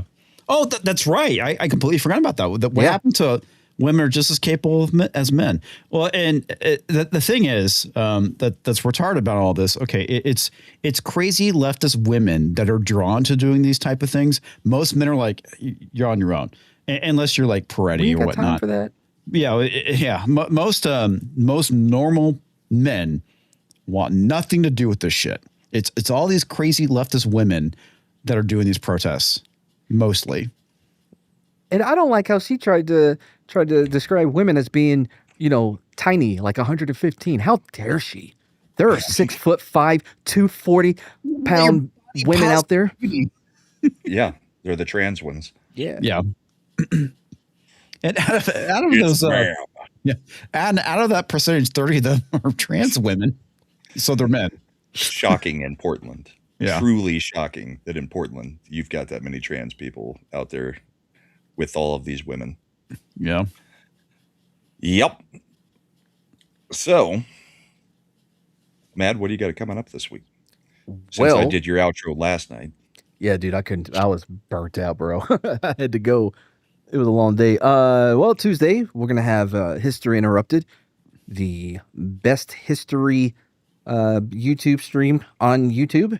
Some people say that we're the equivalent of Braille because people feel get us. Chad ruined it.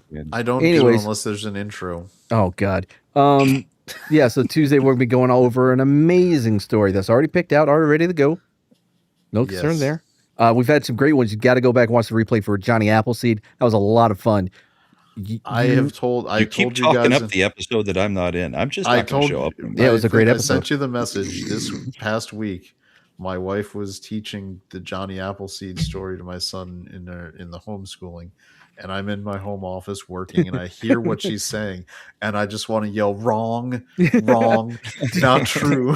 Did she even bring up the ghost wives he was saving himself for? Correct. Like, at no point did the two women who came to him as ghosts telling him that if he saved himself through his life, he would be rewarded with them in the afterlife come up at all. Or the fact that he was a obnoxiously direct missionary about trying to get people to convert their religion. He just knock on their door. I'm staying with you tonight. Let me tell you about the good word. Sorry, I just saw Kung Ho going after Brahma now. No, I don't see it. Oh, somebody hit it. Damn it. Oh. No, yeah. He said something about your testicles and blah, blah, blah. Basically, he's being a sore loser. But anyway, so Tuesday night, 9:15 p.m. Central on Matt's new channel. Go ahead. Sorry. Yep. History Interrupted is a lot of fun. Check out the old episodes. Last week, we did the Love Raft, which was this experiment that some dude from Barcelona, I forgot. I think he was from Spain by way of Mexico. But it didn't go well. Copied Kitty A2. And so that was a good episode as well. So a lot of fun. Appleseed episode was the best. Yeah, it was a lot of fun. It was great. Sounds like I've got Tuesday nights off now. Only if you want Mad's show to continue to be good. That is nothing I would ever want. Clearly. Rock the Casbah for $2 Canadian. Homage to this great stream. I do more, but I'm broke. As well, thank you. And thanks for being here. By the way, Chad, I'd really appreciate it if you could subscribe. You don't have to watch, although if you would, you fall in love. But just help me out a little bit here. Just make the deal that I made. Just go hit sub. It's free. Doesn't cost anything. You don't have to ring the bell until it's earned. I mean, I feel like that's an instant earn. You are very average. You are the YouTuber's YouTuber, as we've discussed. That is not what it... Comix, you wanted to say something earlier? Comix, what do you got coming up?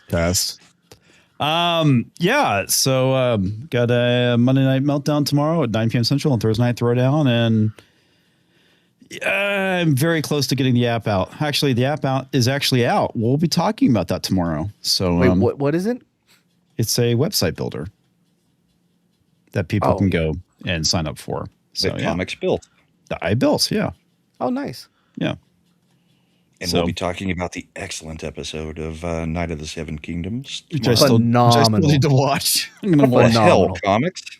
It's been out since really Friday. That's the thing. I didn't even realize it was being released Friday. And I had it out early because of the Olympics and the Super Bowl. Super Bowl, yeah. And you were on FNT where they talked about it for, an hour and a half. Yeah. Well, like I said, I actually didn't know the episode was out. Attention to what he's being said. I actually watched I thought we were going to be talking about the one from Sunday. I didn't realize it was released early. So anyway, Saturday I had to work, so I couldn't watch it because after that I had my tabletop game.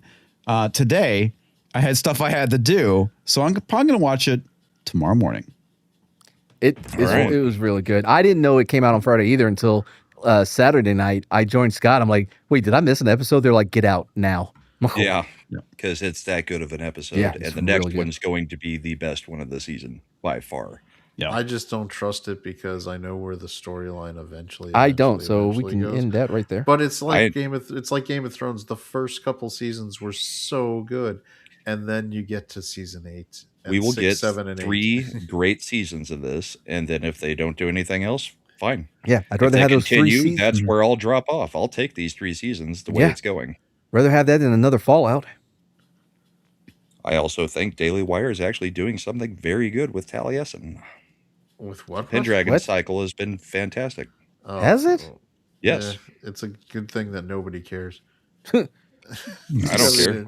I get to watch something good. So I'm just saying, like, if they make something excellent and nobody gives a shit in any way, shape, or form, it doesn't trend. It doesn't even get discussed. They've made horrible stuff like Lady Ballers, and people actually freaking talked about it. They make something good, and nobody wants to talk about it. The only thing I've ever heard about for Pendragon is the ads they're paying for on Midnight's Edge. Really? Okay. Is that what they're doing? Yeah. Yeah. So, I mean, it's just, they need to, I mean, it's just, whatever. I feel like since Boring got they kicked tried out, to get distribution. None of the streaming platforms would take it. Oh, of course not.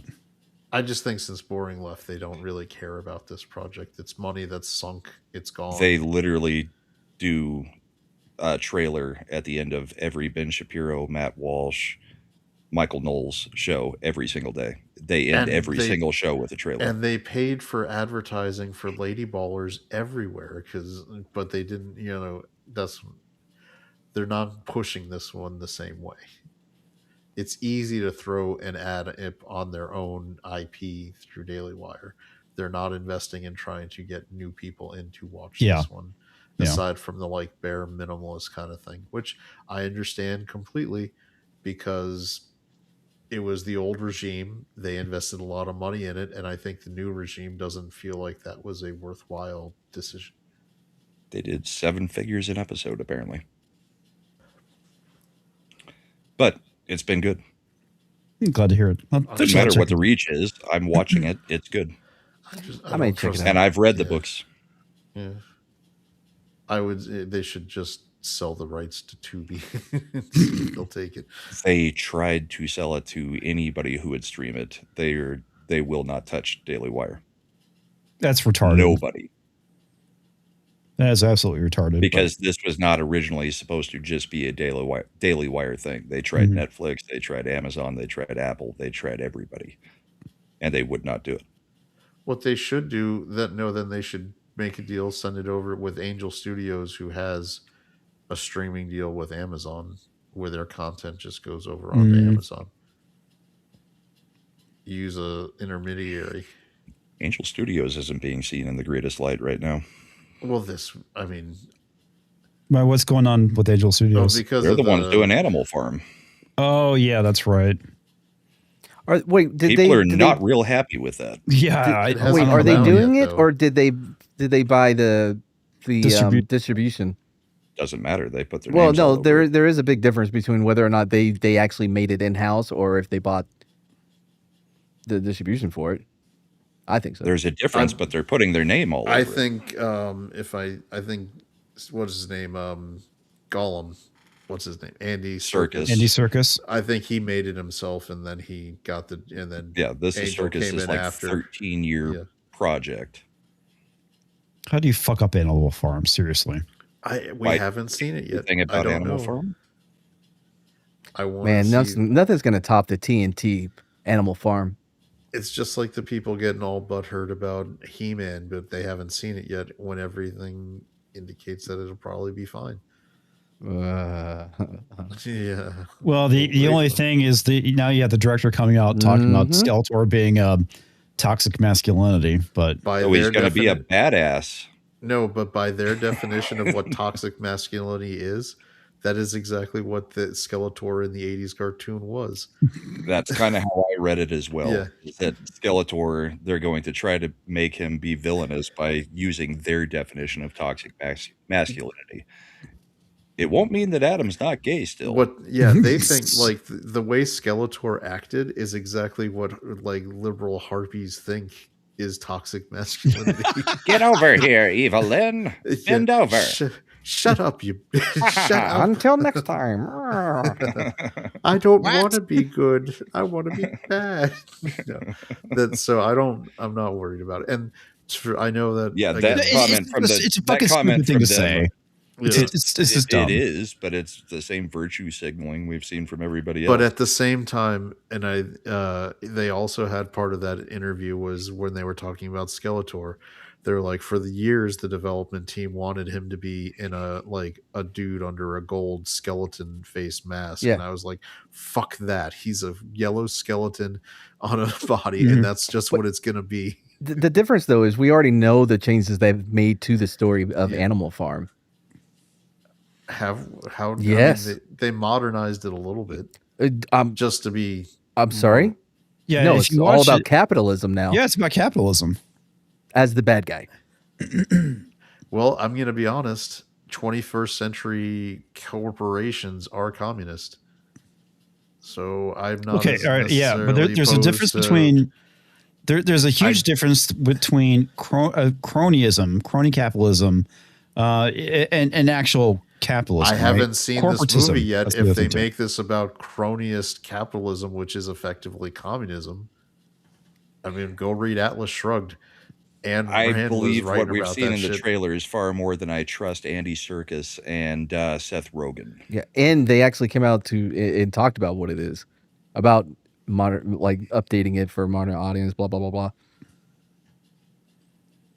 I'm just not necessarily going to prejudge something I haven't seen because I'm going to use Dungeons and Dragons: Honor Among Thieves as an example because the writers of that I used that as an example for He-Man, but I don't think Animal Farm's the same thing. Different. Yeah, I mean, let's be honest. That's the whole point of trailers is for us to get a good gauge on whether or not we want to see it. Based on everything I've seen, not interested.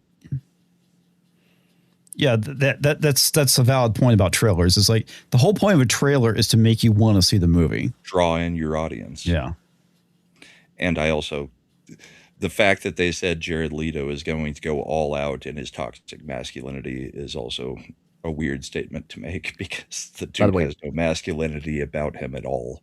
Project Hail Mary, though, now that trailer, did almost fucking cry to that fucking trailer they released today. Well, that's because it's got a fucking national treasure starring in it. I almost cried when I read Project 2025. Also, he has charisma. So beautiful. I mean, I feel bad for Fall Guy failing so bad. It was so good. It was such a good movie, and Gosling actually, he puts effort into every movie he makes. The fact that Fall Guy and was it the Nice Guys, the Nice Guys, the Shane Black, all these fantastic movies that he's been in. Yep. And people just won't give him a chance. And I wanted to hate him because fuck that Notebook bullshit, but god dang it, he just won me over. By the way, did you know? All right, so I saw this in a bookstore. Nicholas Sparks and M. Night Shyamalan teamed up to write a book together, and I was like, these fuckers. They both had one time where their endings worked. Nicholas Sparks had it with The Notebook, and M. Night Shyamalan had it with The Sixth Sense. And now they're like, hey, let's team up to make the worst ending of all time together. All it's like Wonder Twin Powers activate. What was the movie they did together? No, they just put a book out. It's actually on bookshelves, which means M. Night Shyamalan's probably adapting that shit into a movie. He still has a career. And he'll probably put his daughter in it. Yeah. The last movie he put out was Trapped. Oh, with which, by the way, has a good 20 minutes in the beginning where it's interesting.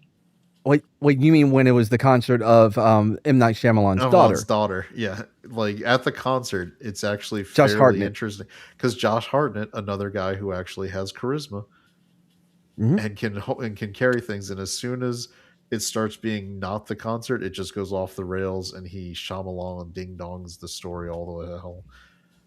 It's terrible. but haven't cared since Sixth Sense. You didn't. I mean, Unbreakable was good. I mean, Signs wasn't. All right. The water thing was a little. It just felt wrong not to swing. So, some of the great lines. I mean, he got Mel Gibson to do a good performance, which was pretty good. Mel Gibson always goes all out. He doesn't always. No, he does not. In the last Across Concrete. In the last 10 years, the latest one that might actually be relevant. I was going to say in the last 10 years, I think Daddy's Home 2 was the best performance I've seen from Mel Gibson. I was surprised at how much I liked it. That movie is surprisingly hilarious. Yeah. Especially the bit with going up and with the stepdaughters messing with the thermostat. And they're like, how do you let her do that? What is wrong with you? Chad, what do you got coming up? This has been 30 minutes of outro. Yeah, I mean, because we're just shooting shit. It's good. Ascendant Art podcast Friday, 9 p.m. Eastern. If everybody here watching could subscribe over there, that'd be great, because my co-host there has a ticking clock on our sub count. If our episode count ever surpasses the sub count, he's nuking the show. So we've still got a good 120 type lead on that, but I'd like to pad those numbers. We got rookie numbers. We want to get that up there. You have rookie numbers. What was that, man? Nothing. I was like, all this rookie number talk, and I'm over here drowning in a. You had 1,000 sub channel, and you abandoned it. No, what the fuck? Do you think that's what happened?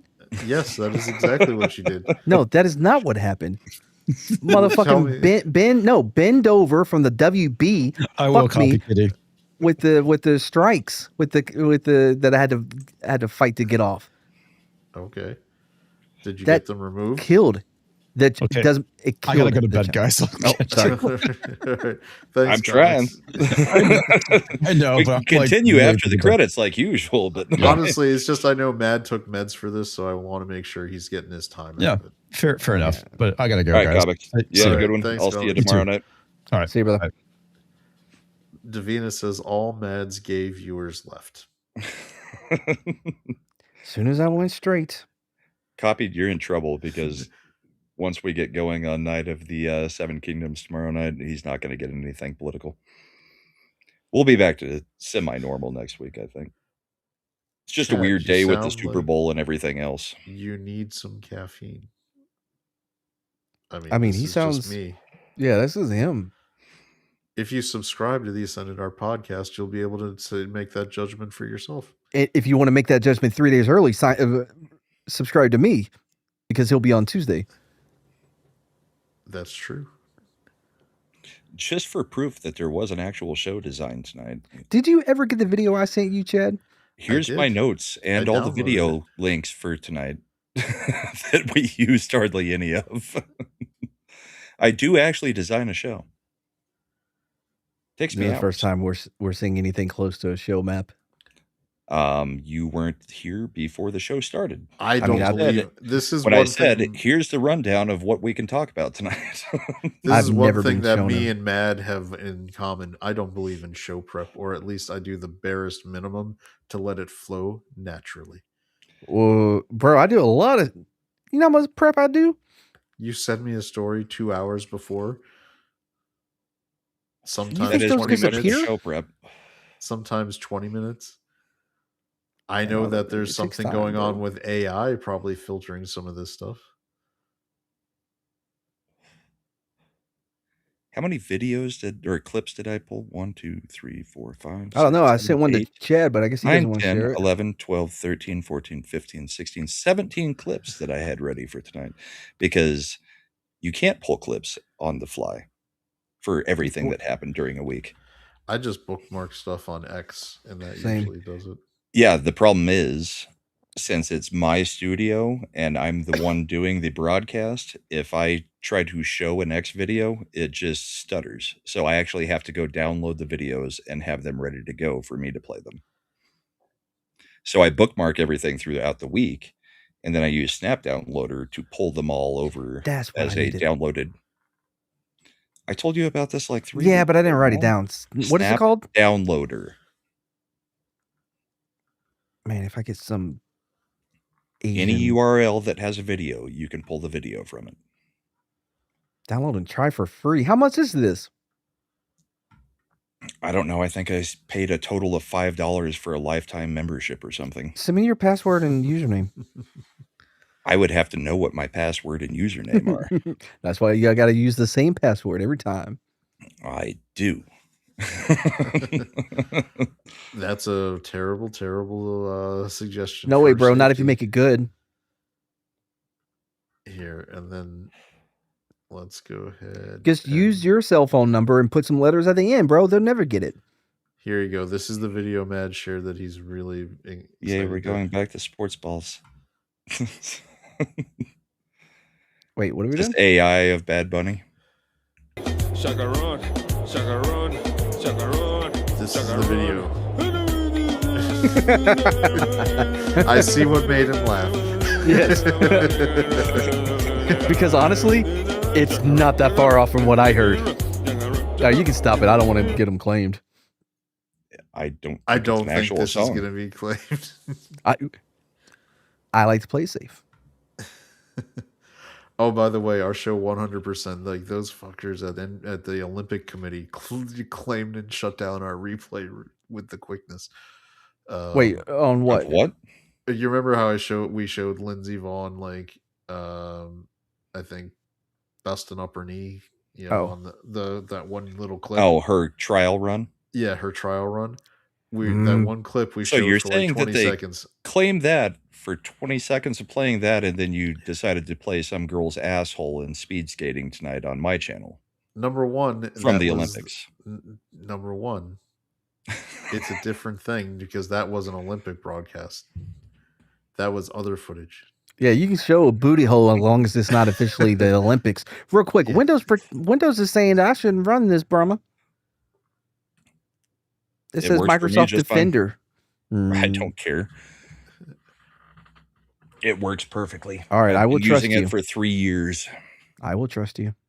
Does it have a blue circle with a white S as the logo? Yeah. That's the one I use.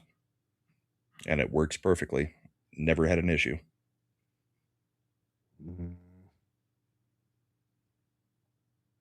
And maybe someday they'll be a sponsor, even though I don't think they have any money. I mean, they're asking me for money already. It's not much. If anything. I'm doing a free trial. And I think the free works just as fine as the paid. Well, it says a free trial, so. Yeah. Well, it works. Just go to Twitter, copy a URL that has a video in it. Yeah. Put it in search, and boom. You can even download whole YouTube videos that way. You could use that for your speakeasies, where you can control everything a little bit better than just in the YouTube thing. And no, because the quality isn't good when I try to do the quality isn't good when I try to do play the video, like a downloaded video or whatever. This will download it at the highest quality that is. No. It's not the download that's a problem. It's going through StreamYard. No, I'm telling you, if you use this. No, I know what you're saying. And I know what you're saying. I've downloaded plenty of YouTube videos. What I'm saying is in StreamYards, if I tried to play a file like a YouTube video that I downloaded, people in the chat always complain because the quality's bad. But if I share it as a window, everyone sees it just fine. Maybe StreamYard versus EVMux issue, because I can't play a video as a shared screen back here. It will go horrible. To answer this question, where Eric might was talking about apparently people using PS3 to somehow record Netflix to pervert on anything digital, and this is inherent, whether it's Amazon, Netflix, or that, is super easy to pirate. Because there's a bazillion different ways to get the file. You can do it where you're recording as you live stream. There's programs to actually just download it. But once you get that file, if you convert it to what's called an MKV format and burn it onto a physical DVD disc, it would be playable in physical media like DVD players, like a regular DVD or Blu-ray. The ISO of it. Yeah, so the MKV file is the format that's native to physical media. And then you can just get an MP4 converter. Yeah, so it's reverse of like when I take my physical media and convert it to make a digital copy for myself, I convert it from MKV to MP4.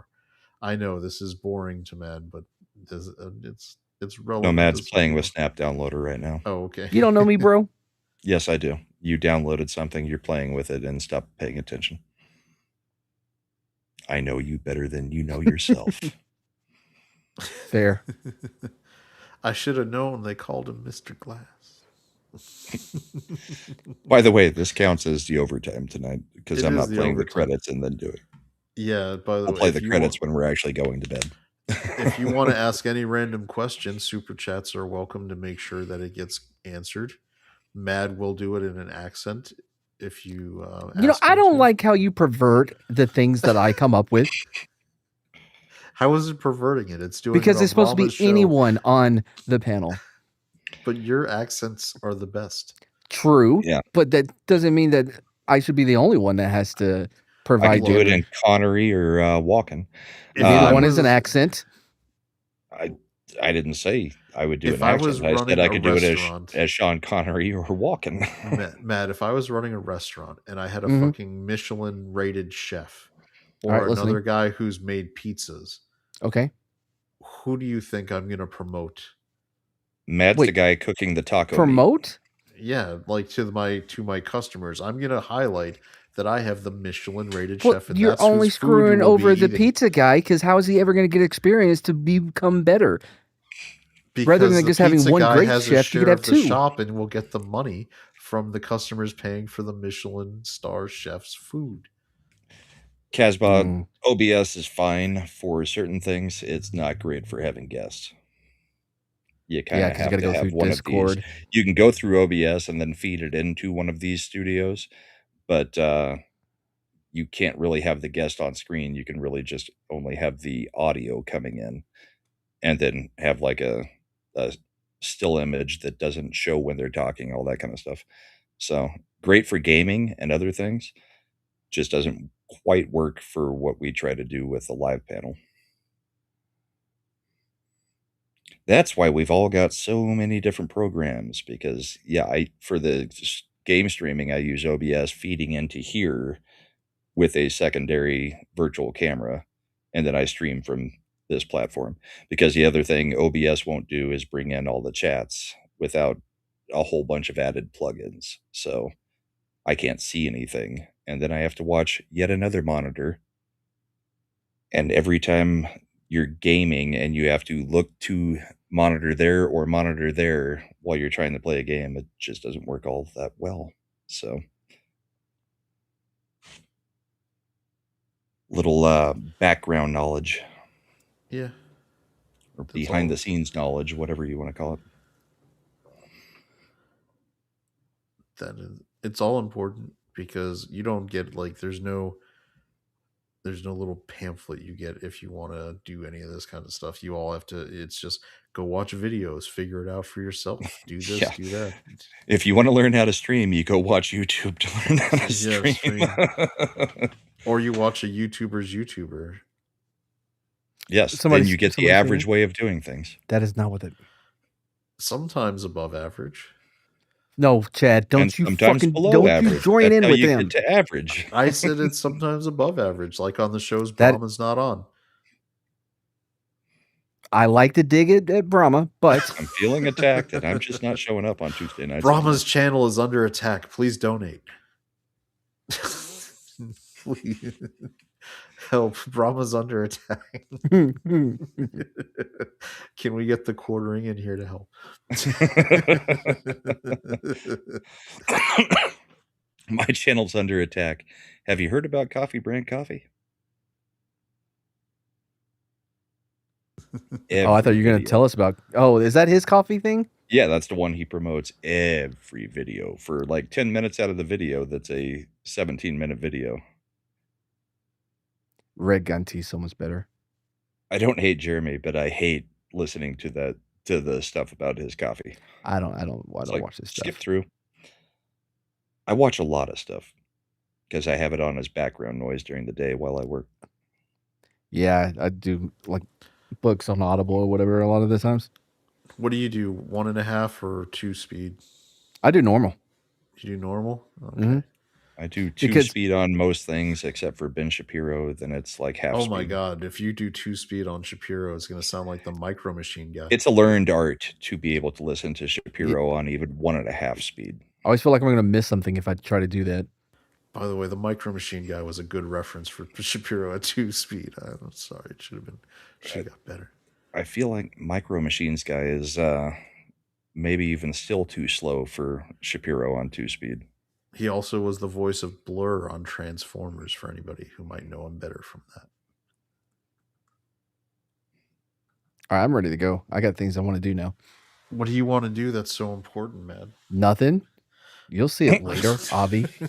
He's playing with Snap Downloader. We've established this. Matt's going to start clipping his own streams from Snap. I've always been able to download YouTube videos. It was getting Twitter videos that I could never do. Yeah, Twitter. That's the main reason that I've got the program, is to get Twitter videos. Real quick, because what's his name? Dung Pirate. What's the dude's name that got banned in chat? Scorpio Dingle. Darcipio. That's the one. Anyway, because like, oh, you never take shots at conservators. Well, I'm ready to take a shot at Ben Shapiro. I hate that Ben Shapiro would tell us what somebody said and then play a clip of that person saying exactly word for word what he said he was going to say. I don't need that, bro. But you know what I mean? 90% of what I do. No, I'm like, oh, skip 10, skip 10, skip 10, because I don't want to hear what he already. Because I know I can trust Ben Shapiro not to misquote someone. You know what I mean? I don't need that. And if you think I'm lying, here's the clip every freaking time. Anyway, this is me. Yeah, you're attacking the entire Crowder just puts the links in the complex in the description. No. There's different ways of doing it. I'm too lazy to put the actual, like, everything that I've pulled up into the description. So yes, we use the links and then we describe it or talk about it, because I'd rather them say it rather than me having to describe what they're saying most of the time. And we definitely offer transformative commentary. Yes. Half the time we can't even get through a video. We got through 36 seconds of Mom Donnie out of the minute 7. I don't. Yeah, like more transformative art, bro. Mom Donnie is like the least necessary to listen to, because everything out of his mouth is going to be a lie he's allowed to based on rules.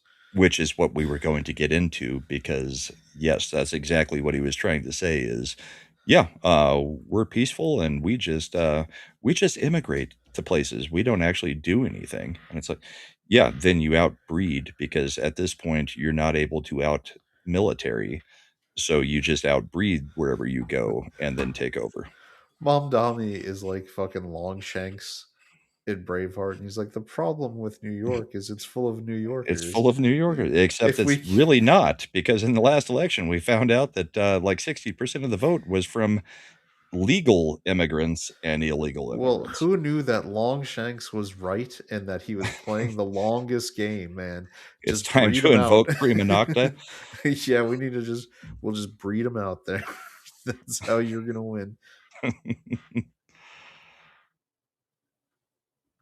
I agree with Matt 100% on that. I watch shows for the hosts, not the people they're referencing.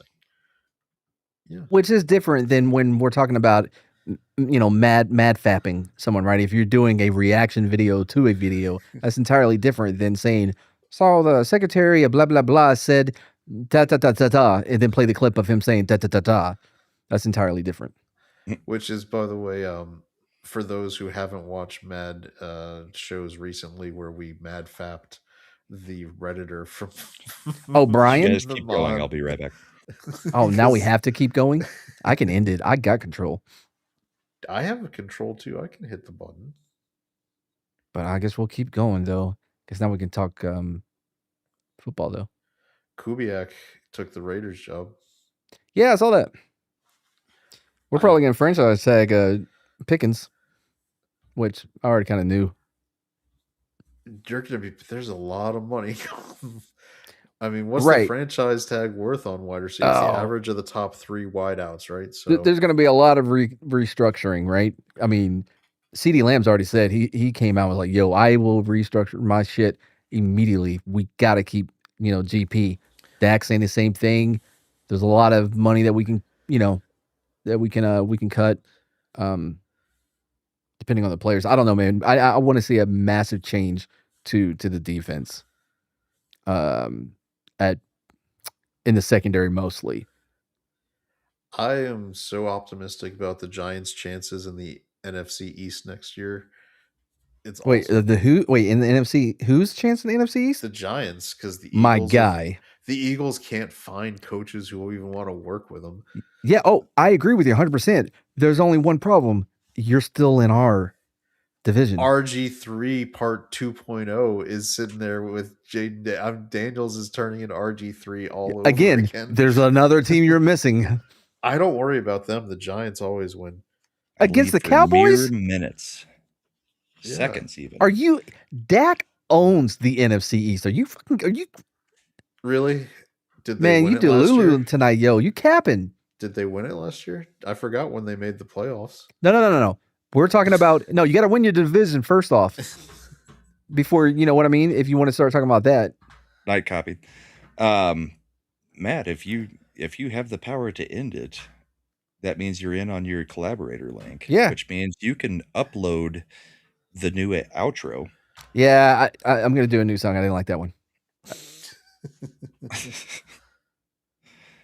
We've only been hyping it for 3 weeks. I need an updated list. I was going to ask for one earlier. The Giants are going to be like the Patriots. Patriots. There hasn't been a change. They're going to ride that worst to first, go to the Super Bowl, and get their ass handed to them. Shut the fuck up, bro. Look, I like Scatteraboo. Win it. I like Scatteraboo. If you need 3 yards, he'll get you 3 yards. Did you see that? If you need 5 yards, he'll get you 3 yards. Did you see the clip of him talking shit to Shedeur Sanders? Bungalow Matt is 19 years old. True. You guys are driving me to drink. Don't put that on me. You drink plenty on your own. I've been on freaking tea all night. Tonight? Yes. 1 full liter of tea gone. Well, the way you were saying, I've been on tea I was like, he ain't about to say week. I said night.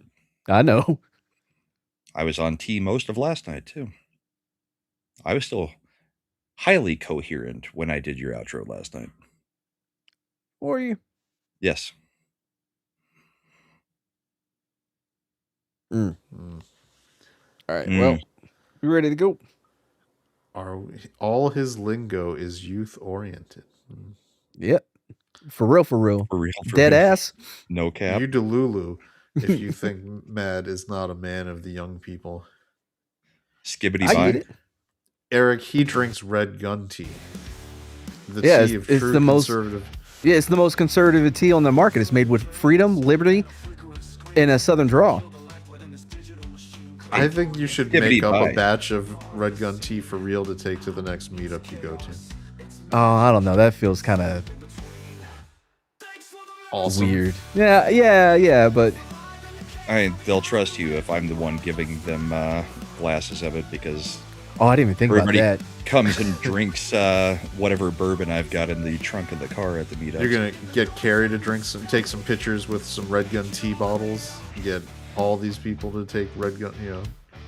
Look at this. Eric gets it. For real. Bungalow, I poured one, so yes. Nightcap. Old Forester 1924. Trash. Bro, I haven't drank since I was since the bro over. You did a lot of drinking there. No, he didn't. I didn't what? I think I mixed him 2 mixed drinks. I mixed my own with ice. Yeah, and we gave him the bad bourbon because he was mixing it. Yeah. While me and Garrett did I think 12 different bottles that we sampled. And guess who ended up the bottom? Drake? No, we can end it there. I thought he started at the bottom. Guess who passed their test that Mad was giving them that night? No, fuck off, dude. Next time I'm gonna record it because I you know what I mean? You keep making these claims. I mean, you keep saying how great you are at detecting DUIs, and I was fine. Well, it's not. I was your tolerance level after all these years. You are a functional alcoholic. They are known for being SFST. He failed it. You can't fuck with the HGN. Fantastic. You can't fuck. No, you can't. It's an involuntary jerking of the eyes, bro. You can't fake that. You can't stop it from happening. Yes, I can. Watch. That's the exact kind of attitude I had to deal with that night, Chad. Can't see him. You know, drunk people always think they're passing the test. Oh, yeah. I did awesome. I nailed it. Garrett was doing great, too. I don't. So none of us have ever seen Garrett, completely wasted like all the videos of every meetup that we've had. Yo, he was pretty lit. Yeah, for real. He lost. Then he got up the next morning and was just like, "All right, I'm driving home." Bye. Haven't talked to him since. I have. Oh, that's cool. Oh, is he actually polite about it? He's not like, "Oh shit, what did I do? I met this weird guy." No, he just doesn't talk to me. Well, I stayed downstairs. I don't know what happened upstairs. So Mad's the reason he doesn't. So he just won't talk to you. All right, have a good night, everybody. I'm hitting the end. We don't want to get into why someone doesn't like Mad anymore. I'm sorry. Oh, there's plenty of people that be jelly. Trying to, you know what I mean? Yeah. Trying to cop my shine. Here it is. Smokey. Did you see Imp giving me shit? How am I gonna have an IT bro that won't help me with IT shit? It's a good question.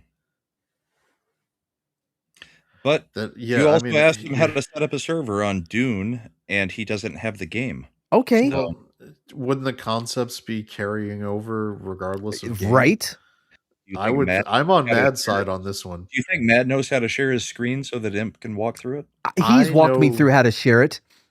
Like, for instance, I know that Slender has set up these servers for various different games we've played, and it's always with the same service. So I'd imagine it's functionally fairly much, the same process. So why Imp, who's supposedly his IT bro, couldn't do it? It seems more like a cop out. Like, I don't want to help my bro right now, instead of actually making a legitimate, I don't know how to do it. Man, we vibing. Yeah, man, we vibing right now. He might as well have just said, like, Mad could have been like, how do I install a mouse? And he would have been like, I don't have your mouse. I don't know. Well, no, it's universal, bro. I was like, man, bro, just give me the fries. You know what I mean? Is that what it is, Brahma? Chat's talking about all the put the fries in the bag. Yeah.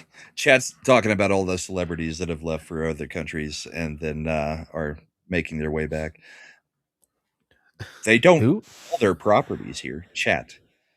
They don't sell the properties that are here. They just leave for a little bit and go stay at a secondary home in another country. And they've never actually abandoned everything that they have here. Rosie O'Donnell did not sell her property here. Neither did Ellen. Well, why would you with property? Yeah, you don't sell that. Because you're saying, if Trump's elected, I'm going to get out of this country forever. Yeah, but eventually he can come back. Yes, to J.D. Vance. All right, I'm out. I'm out. Bye. All right. I guess we're clicking the button. Yeah, we're clicking the button. Everybody have a great week. Yep. Thank you for being here. Thank you for the super chats. Thank you for the moderation. We will see you next week on Sunday. Have a great night and a great week. Later.